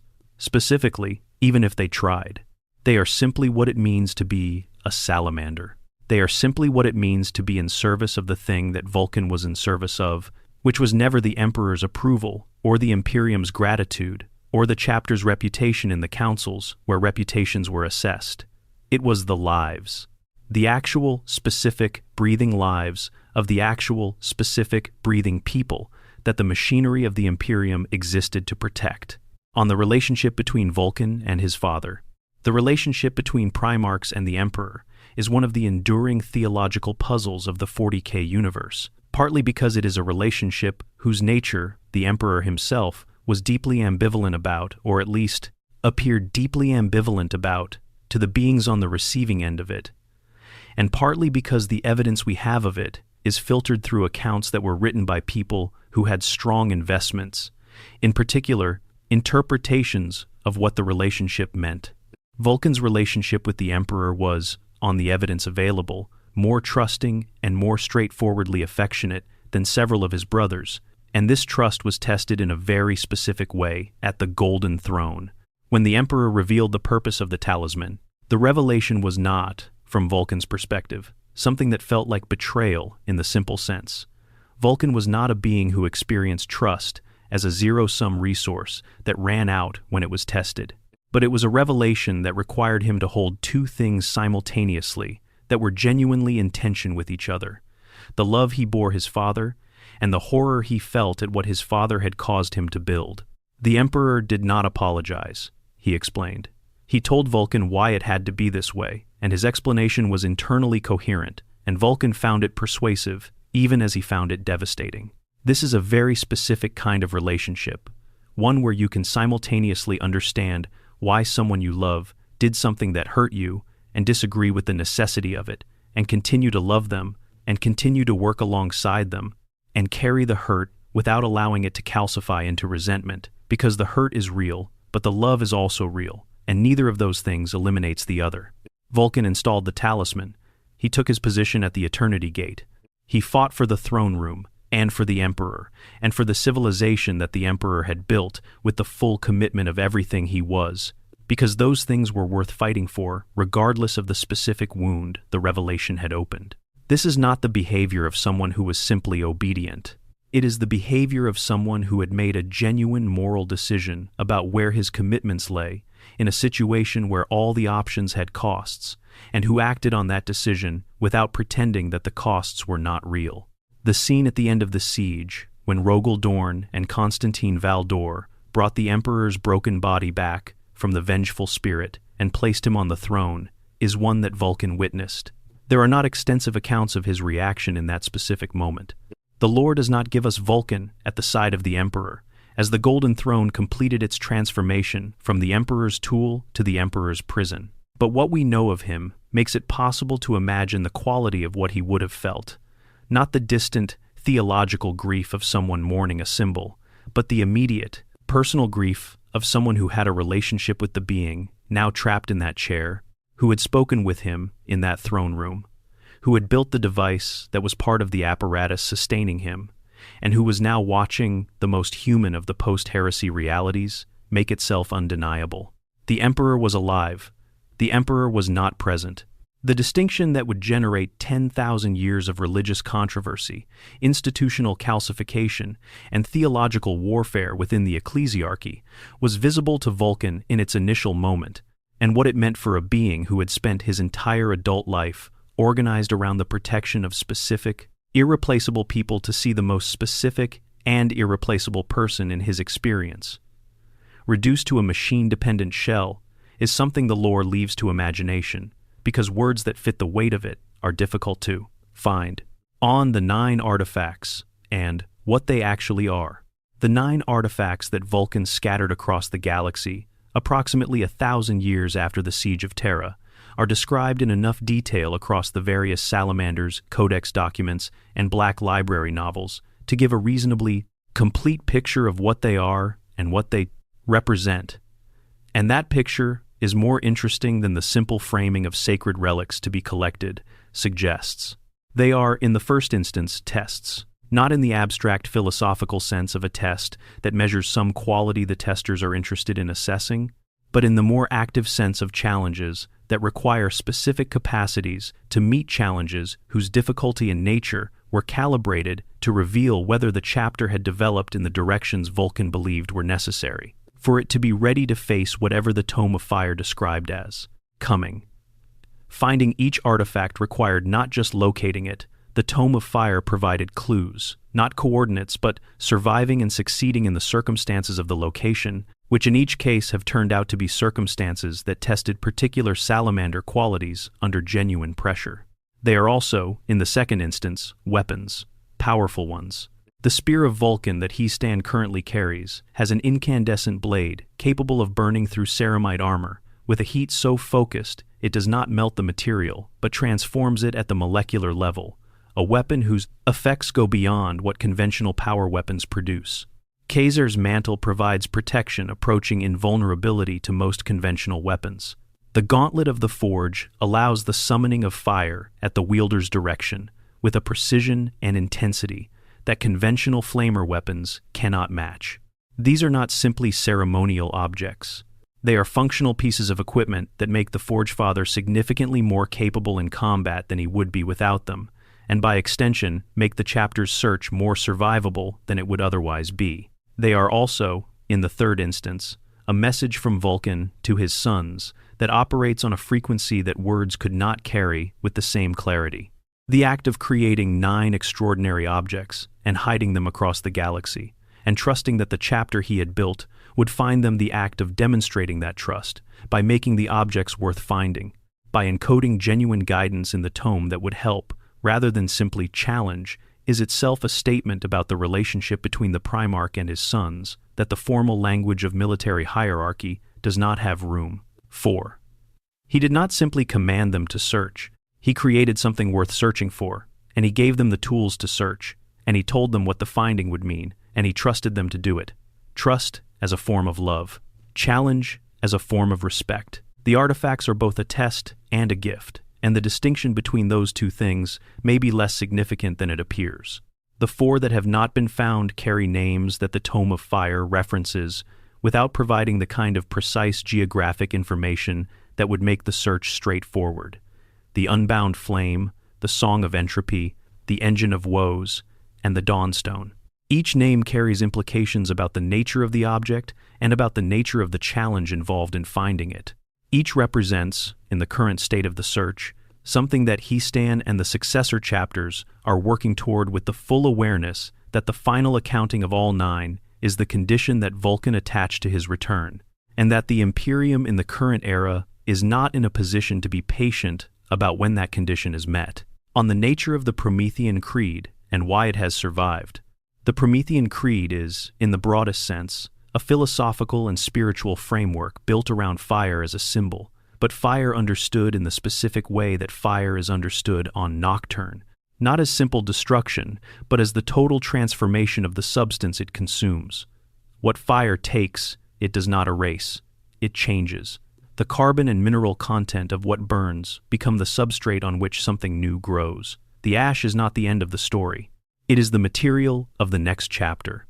This understanding of fire as transformation rather than termination is the lens through which Vulkan approached his own perpetual nature, and the lens through which the salamanders have been taught to approach death and loss in a universe that distributes both with extraordinary generosity. The Circle of Fire does not promise that the specific form of what is lost will be recovered. It does not promise that what is burned will come back as what it was.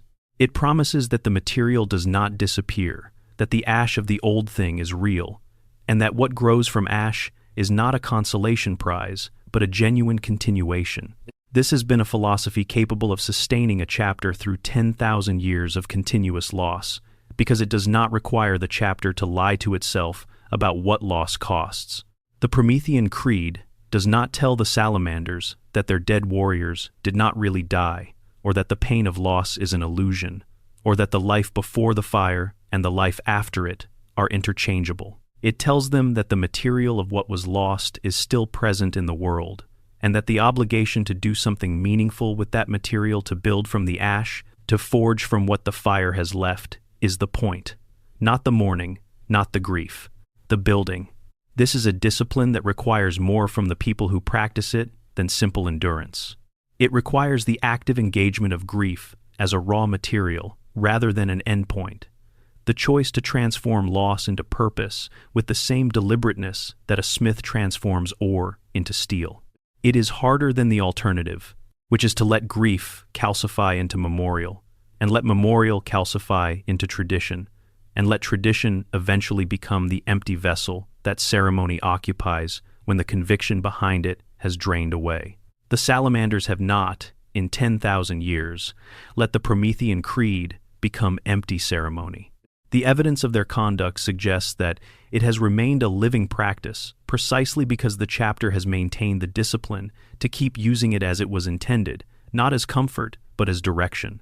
The specific ritual practices through which the creed is sustained and transmitted within the chapter include the honor scarring that every salamander bears, marks burned into their flesh as records of specific events, and commitments, a practice that makes the chapter's history literally part of the bodies of its members.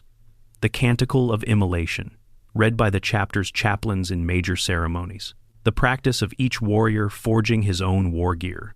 The specific rituals of mourning that transform the loss of a battle brother from an ending into a beginning, encoding the belief that the person lost has returned to the ash, and that the ash is part of the chapter, part of Nocturne, part of the ongoing cycle that the Circle of Fire describes. And underpinning all of it, the hunt for the 9 artifacts, a practice that functions as a living enactment of the Creed's principles.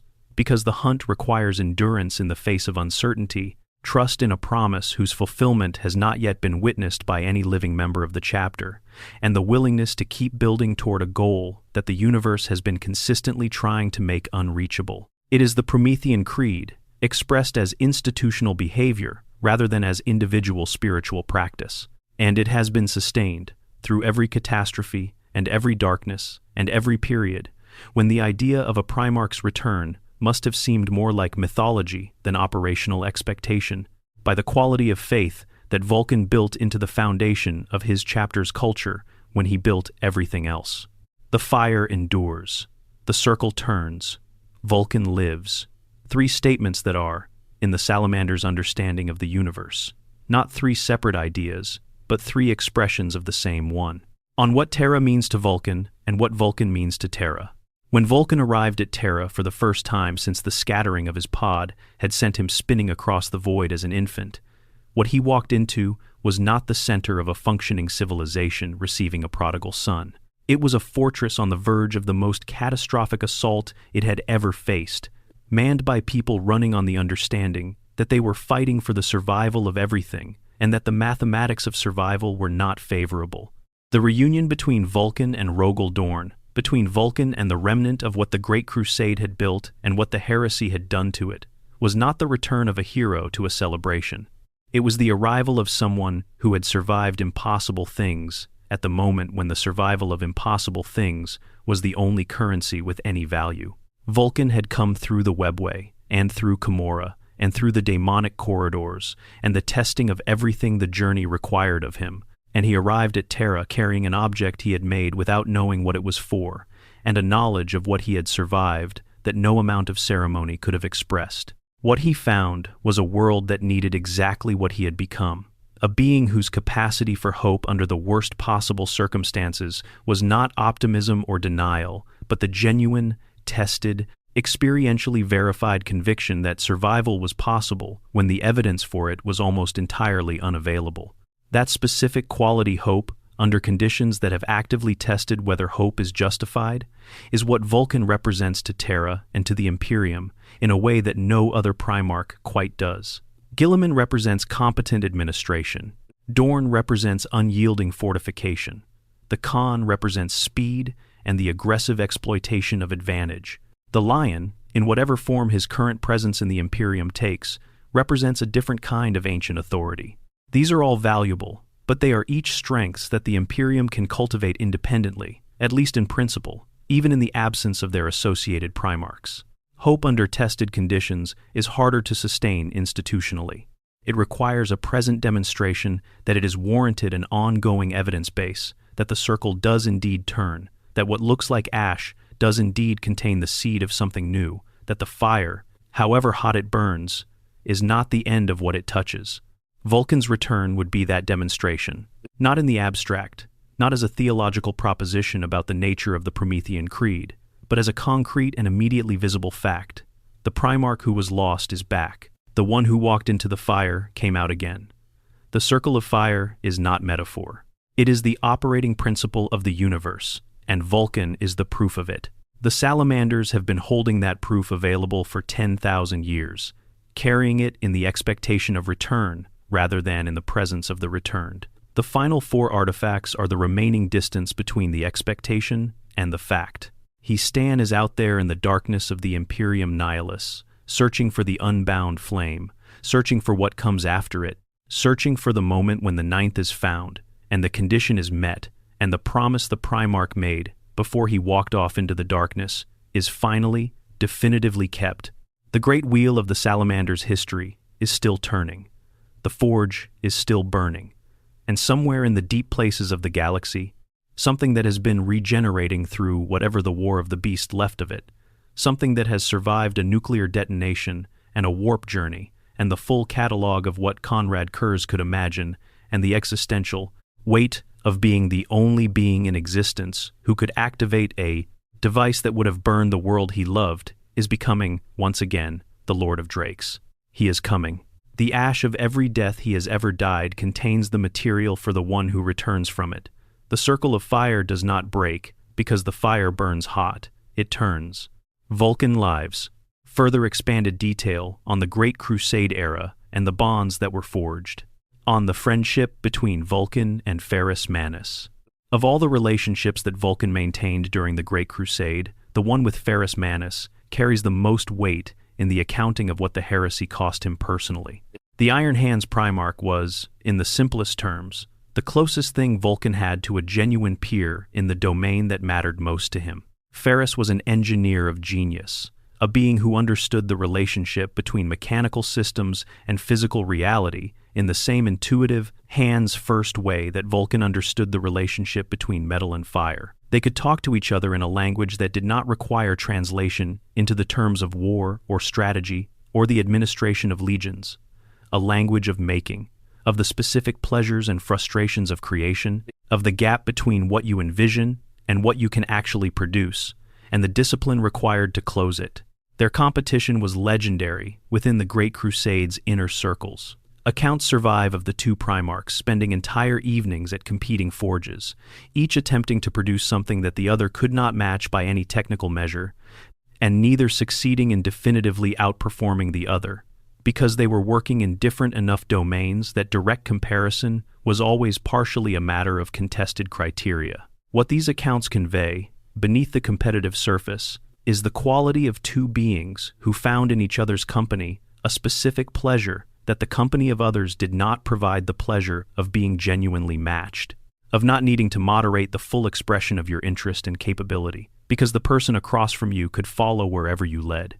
When Ferrus Manus died at Istvan V, when the Iron Hands Primarch threw himself into a charge against Fulgrim's forces in the immediate aftermath of the betrayal's revelation, taking a position of reckless aggression that his brothers had counseled against, and was killed by his corrupted brother in personal combat, his head taken as a trophy. Vulkan lost something that cannot be quantified in the language of strategic assets and operational effectiveness. He lost the specific relationship that is possible only between genuine equals in a domain where equals are almost impossibly rare. The heresy had taken many things from many people, but the death of Ferrus Manus at the Dropsite Massacre was a personal loss of a kind that the Salamander's Promethean framework could accommodate in its theology, but that Vulkan, still alive and still processing it across the centuries that followed, carried in ways that the framework was not quite designed for. The fact that Vulkan was captured immediately after and subjected to months of deliberate, sustained suffering at Kurz's hands means that the grief for Ferrus did not have the space to resolve in any conventional way. The torture required all available psychological resources simply to resist its primary purpose, leaving nothing over for the normal work of mourning. Whatever Vulkan did with the loss of his closest brother, it happened in the interstices of an experience that would have been the defining ordeal of anyone else's life, and it is not, therefore, a surprise that when Vulkan eventually recovered from the post-resurrection fugue and began to reconstruct his sense of himself and his history, the emotional accounting was complicated in ways that the Horus Heresy novels render with more restraint than a lesser collection of works would have. What this costs, what it costs to be the person who processes all of that, who comes out of Kurz's captivity and makes it back to Terra and stands at the Eternity Gate and holds the talisman and waits for the broadcast, and then, when it is over, leads the counterattack through the traitor lines with the ferocity of someone who has been holding everything in check for too long. Who watches the Emperor placed on the throne? Who then has to figure out what to do with the rest of an existence that is, barring something unprecedented, not going to end? There is a reason the accounts of Vulkan's post-heresy years are less detailed than his Crusade-era records. Part of this is simply the nature of imperial historical documentation in the immediate aftermath of the heresy records were lost, institutions were in chaos. The people who would normally have maintained the accounts were occupied with more immediate concerns. But part of it, the part that feels more personal, is the impression that Vulkan during those years was doing something that did not make good military history, because it was not military. He was, as best the available evidence suggests, trying to figure out how to live in a universe that had done everything it could think of to him and had not managed to break him, and what you do with yourself after surviving a thing like that. The Tome of Fire was the answer he arrived at. The artifacts, and the scattering, and the promise, and the departure. The construction of a long-term project that could outlive the immediate moment, and that gave the chapter and, in a quieter way, Vulkan himself, something forward-looking to be oriented toward. The Circle of Fire applied to a Primarch's existence. Not the endless repetition of death and return, which was the circle being imposed from outside, but the deliberate creation of an ending and a beginning, the choosing of an ash from which something new could grow. He left, and he promised to return when the condition was met. And the condition was designed to take as long as it needed to take to be genuinely the condition, because Vulkan, who had built things more carefully than anyone, understood that the difference between a deadline that meant something and one that was simply a target was the difficulty of meeting it. On Nocturne, and what it did to the Salamander's relationship with ordinary people.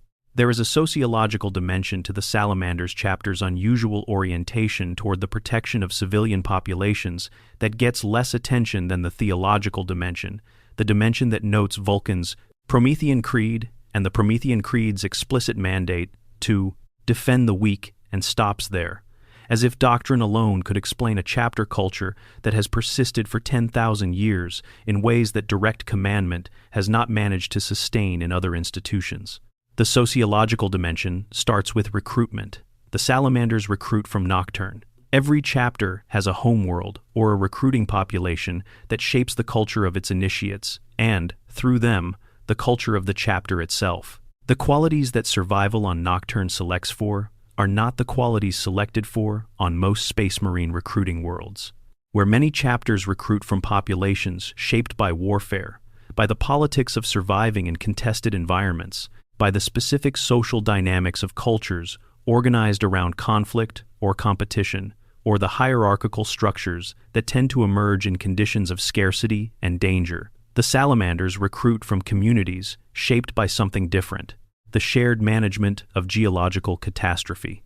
Nocturne's communities survive because they cooperate, not as an abstract value or a moral proposition, but as a practical mechanism for continued existence in an environment that will kill any individual or small group that cannot draw on the resources of the larger community when the next disaster strikes. The cultural practices that have evolved on Nocturne to sustain this cooperation are deeply embedded communal decision-making, shared resources, the expectation that anyone in need will receive help from anyone able to provide it, and the social norming of sacrifice for the group's benefit not as heroism but as simple expectation. This is not a culture of heroic individuals.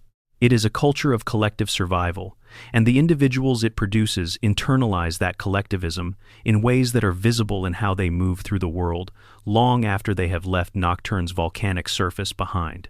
When those individuals become Space Marines, they bring this cultural substrate with them. The Salamander's chapter's doctrine explicitly channels and reinforces it, but doctrine channels something that is already present in the people.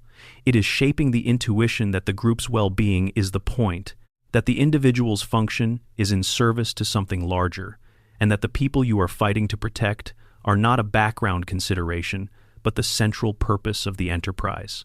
This intuition, reinforced by doctrine, and by the presence and example of Vulkan during the Great Crusade, and sustained across 10,000 years by the chapter culture he built around it, produces warriors whose relationship with the people they protect is genuinely different from the majority of their brother chapters. There is a theory, not an official chapter doctrine, but a perspective that some Salamander's officers have expressed in contexts where such perspectives can be shared, that the real reason the search for the artifacts matters beyond the literal fulfillment of the prophecy is that the search itself sustains the culture.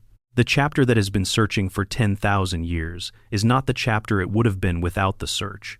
The search has given the Salamanders a specific orientation toward purpose across the full span of the chapter's history, a reason to remain focused on something forward-looking rather than becoming entirely reactive to the endless emergencies of the present.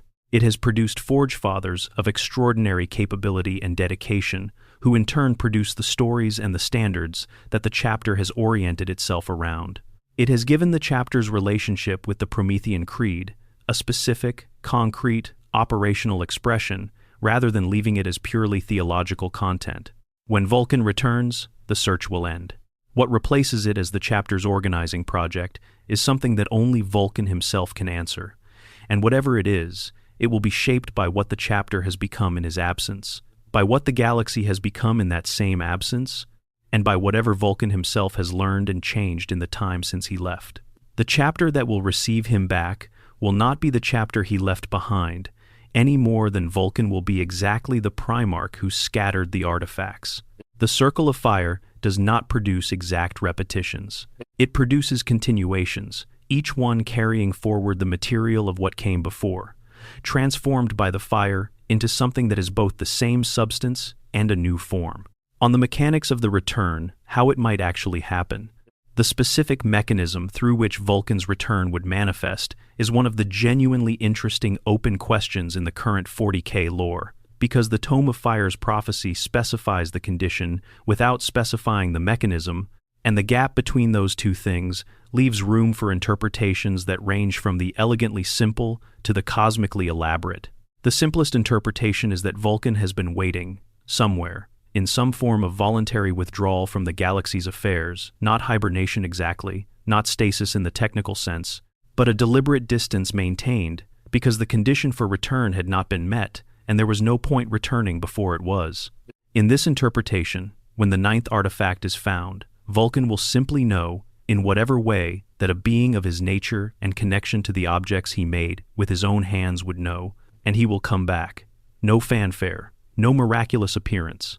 Simply the Primarch, walking out of wherever he has been waiting, perhaps changed but recognizable, ready to lead his sons into whatever the Tome of Fire described as the purpose of his return. A more complicated interpretation accounts for the War of the Beast, specifically for the fact that Vulkan was apparently obliterated in the generator explosion on Ulanor and has not been seen since.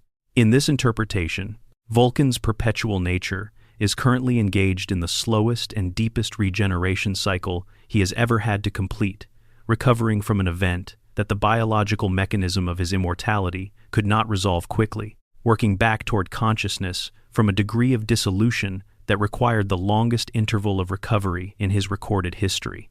When the regeneration completes, he will be back, and the timing of the condition being met may have something to do with when that completion arrives. The most theologically ambitious interpretation suggests that the 9 artifacts, when all are found and returned to Nocturne, do something more active than simply signaling Vulkan.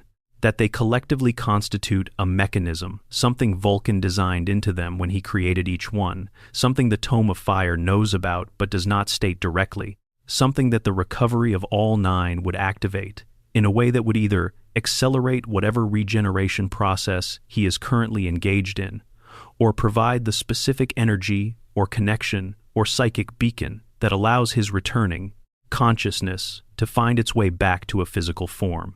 In this interpretation, the artifacts are not just a test and not just a signal. They are part of the mechanism of return.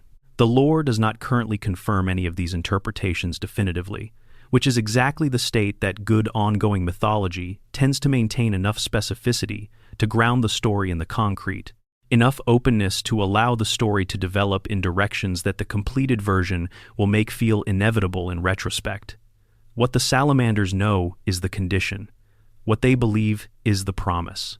What they do is search and forge and fight and hold the Promethean Creed as the operating system of their existence and wait for the fire to turn. On the era Indomitus and why now feels like the moment.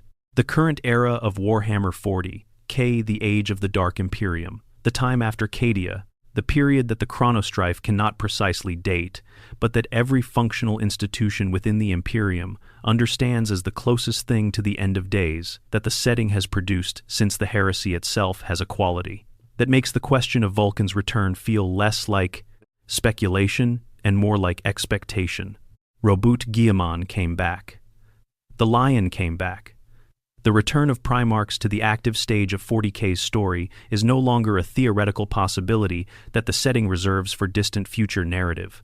It is a precedent, It is the established pattern of what happens when the Imperium's need reaches a threshold that the machinery of ordinary human response cannot meet, and when the specific conditions attached to a Primarch's return are met, or approximate being met, or are no longer practically distinguishable from being met, given the urgency of the situation.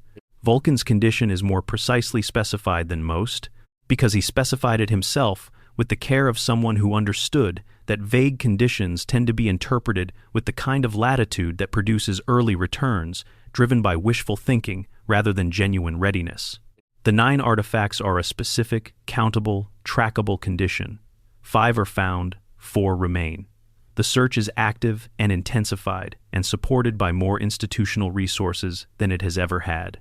The urgency of the current moment is providing the combination of motivation and justification that pushes the search toward completion in a way that its previous phases, operating in conditions that were dire, but not quite this dire, did not. Histan is in the Imperium Nihilus, searching in the darkest half of a galaxy that has been split by the largest warp incursion in its history, with successor chapters behind him and the full weight of the Tome of Fire's guidance ahead of him, working toward the 4th of the 5 remaining artifacts in an environment where getting from one star system to another is harder and more dangerous than it has been since the Age of Strife. He is doing it anyway. Because the Promethean Creed does not counsel waiting for the conditions to improve before doing the necessary thing, it counsels doing the necessary thing in whatever conditions exist, because the conditions will not improve through inaction, and the ash of every difficulty is the material of the next step forward. The galaxy is dark. The Great Rift divides it. The Imperium fights for survival on 1,000 fronts simultaneously. Guilliman's reforms move forward against enormous institutional resistance. The Primarchs who have returned face challenges that their 10,000 years of absence did not fully prepare them for in every specific form that the present takes. And somewhere, the circle of fire is still turning, and the material of a Primarch who has died more times than any other being in recorded history is still following the pattern that defines what he is.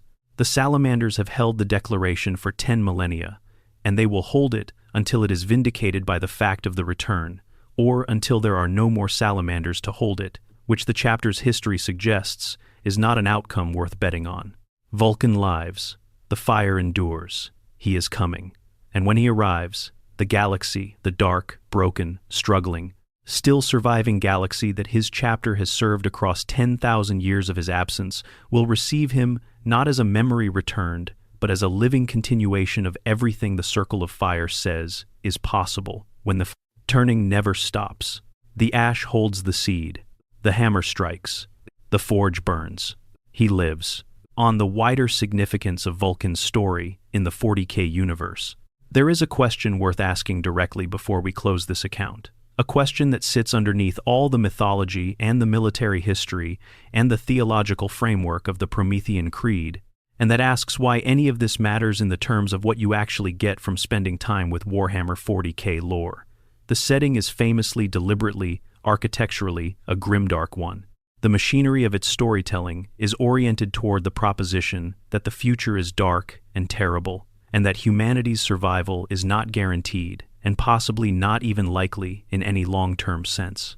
The tone is oppressive by design. The victories are qualified.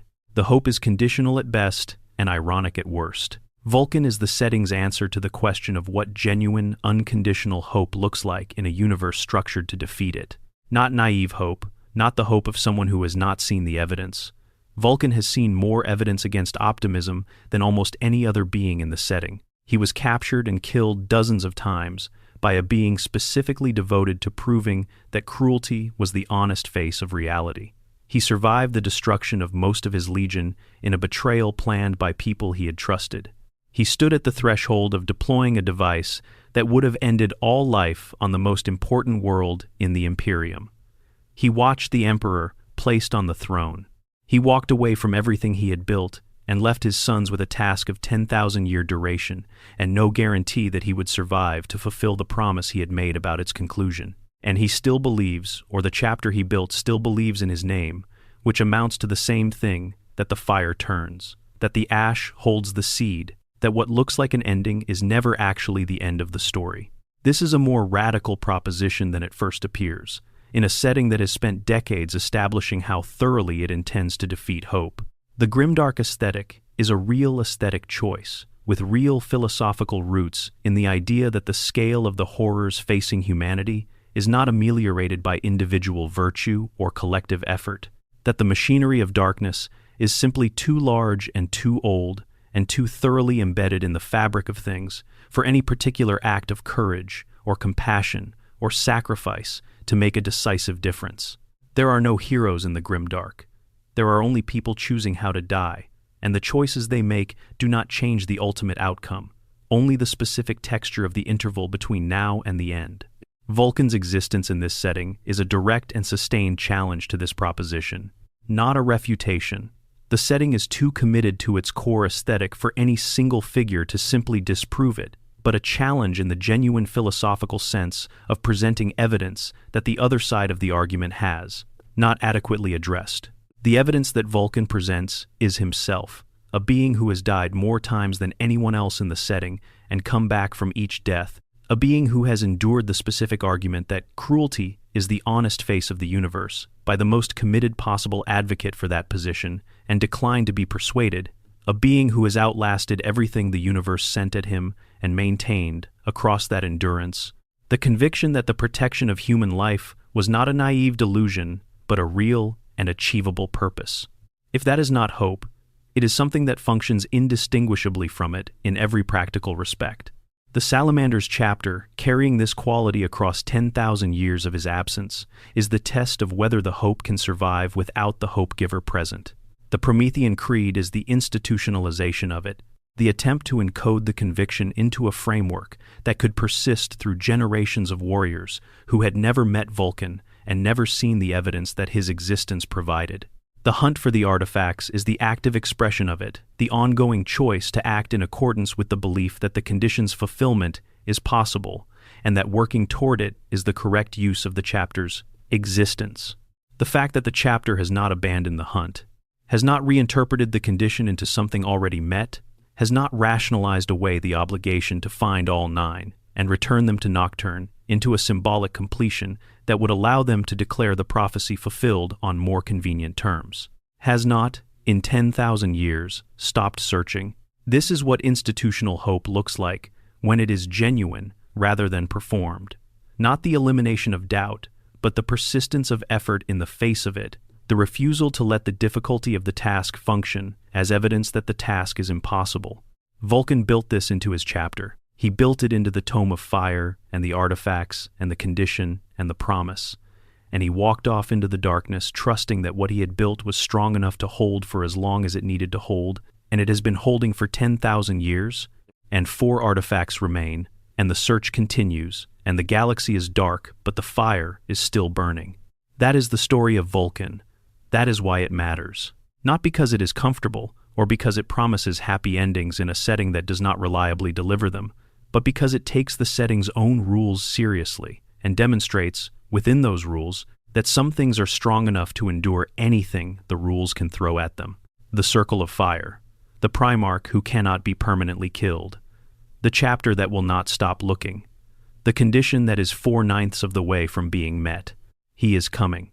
The math says so. The prophecy says so. The nature of what he is says so. Vulkan lives. A note on what the return would mean for the balance of Primarchs. In the current 41st millennium, the roster of active Primarchs visible on the stage of Imperial affairs is not as empty as it was for most of the intervening period since the heresy.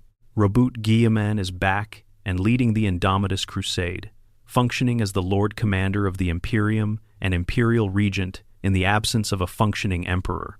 The Lion L. Johnson has returned, and while his role in the current narrative is still developing, his presence is established, and his sons in the Dark Angels chapter know he walks among the living again. These are the confirmed returns. There are other absences whose resolution the lore has been building toward without yet delivering. Leman Russ departed with a statement very similar to Vulkan's, that he would return in the final days of greatest need. His wolves have been waiting with a devotion that parallels the Salamander's search, if by different mechanisms. The Primarchs of the Khan, and others, have their own stories of absence, whose resolution the narrative has not yet committed to. The question of who comes back, and in what order, is one that the current 40K narrative seems to be managing with care, spacing the returns to ensure that each one lands with its appropriate weight, rather than allowing the accumulated effect of multiple, simultaneous Primarch returns to normalize what should feel like extraordinary events. Vulkan's return, within this context, would represent something specific that neither Guilliman's nor the Lion's return has provided. Guilliman came back to lead. The Lion came back to fight. Vulkan would come back to remember. Not in the passive sense of memorializing the past, but in the active sense of restoring to the Imperium's operational consciousness a set of values and a way of understanding the purpose of the fight that has been systematically lost over 10,000 years of grinding existential emergency. The Imperium Guilliman returned to was, in his own assessment, almost unrecognizably distant from the one he had helped build. The reforms he has been pushing are attempts to close that distance. Vulkan's presence would not provide a roadmap for institutional reform in the way that Guilliman's administrative genius naturally reaches for, but it would provide something that institutional reform cannot generate without it. The living demonstration that the values being reformed toward are real, are achievable, are worth what they cost to sustain. The Salamanders have been that demonstration at chapter scale. Vulkan would make it Primarch scale, galaxy visible, the kind of undeniable, embodied argument that changes the terms of debate in ways that position papers and codex revisions cannot reach. He would also provide something more personal and more immediate to his specific sons, the return of the figure around whom everything they have been has been organized, the living answer to the 10,000-year question of whether the promise was real. The Forge Father who finds the 9th artifact and returns it to Nocturne will be the Salamander who completes the task that every Forge Father since the beginning of the search has contributed to, and whatever form Vulkan's return takes in that moment. The person who stands there when it happens will be present at one of the most significant events in the chapter's entire history. Stan knows this. He has known it since before he took the name. He carries the 3 artifacts into the void as both tools and reminders, the spear of Vulkan in his right hand, Casare's mantle around his shoulders, the gauntlet of the forge encasing his left fist, and he hunts the remaining 4 with the focused determination of someone who is not maintaining a tradition but fulfilling a personal commitment to a Primarch he has never met, and has devoted his existence to finding. The fact that Stan has never met Vulkan, and yet has organized his entire adult life around the purpose of fulfilling the condition Vulkan set for his return, is itself one of the more quietly moving aspects of the Salamander's story. This is what legacy looks like when it is genuinely alive, not the preservation of memory, but the continuation of purpose, not the veneration of the past, but the work of the present in service of a future that the past made possible. Stan is not preserving what Vulkan was. He is doing what Vulkan asked, which is a very different thing, and the distinction is exactly the distinction between the Promethean Creed as living practice and as empty ceremony. 4 artifacts remain. He is in the darkness, searching. The circle turns, the fire burns. The ash holds the seed of what comes next. He lives.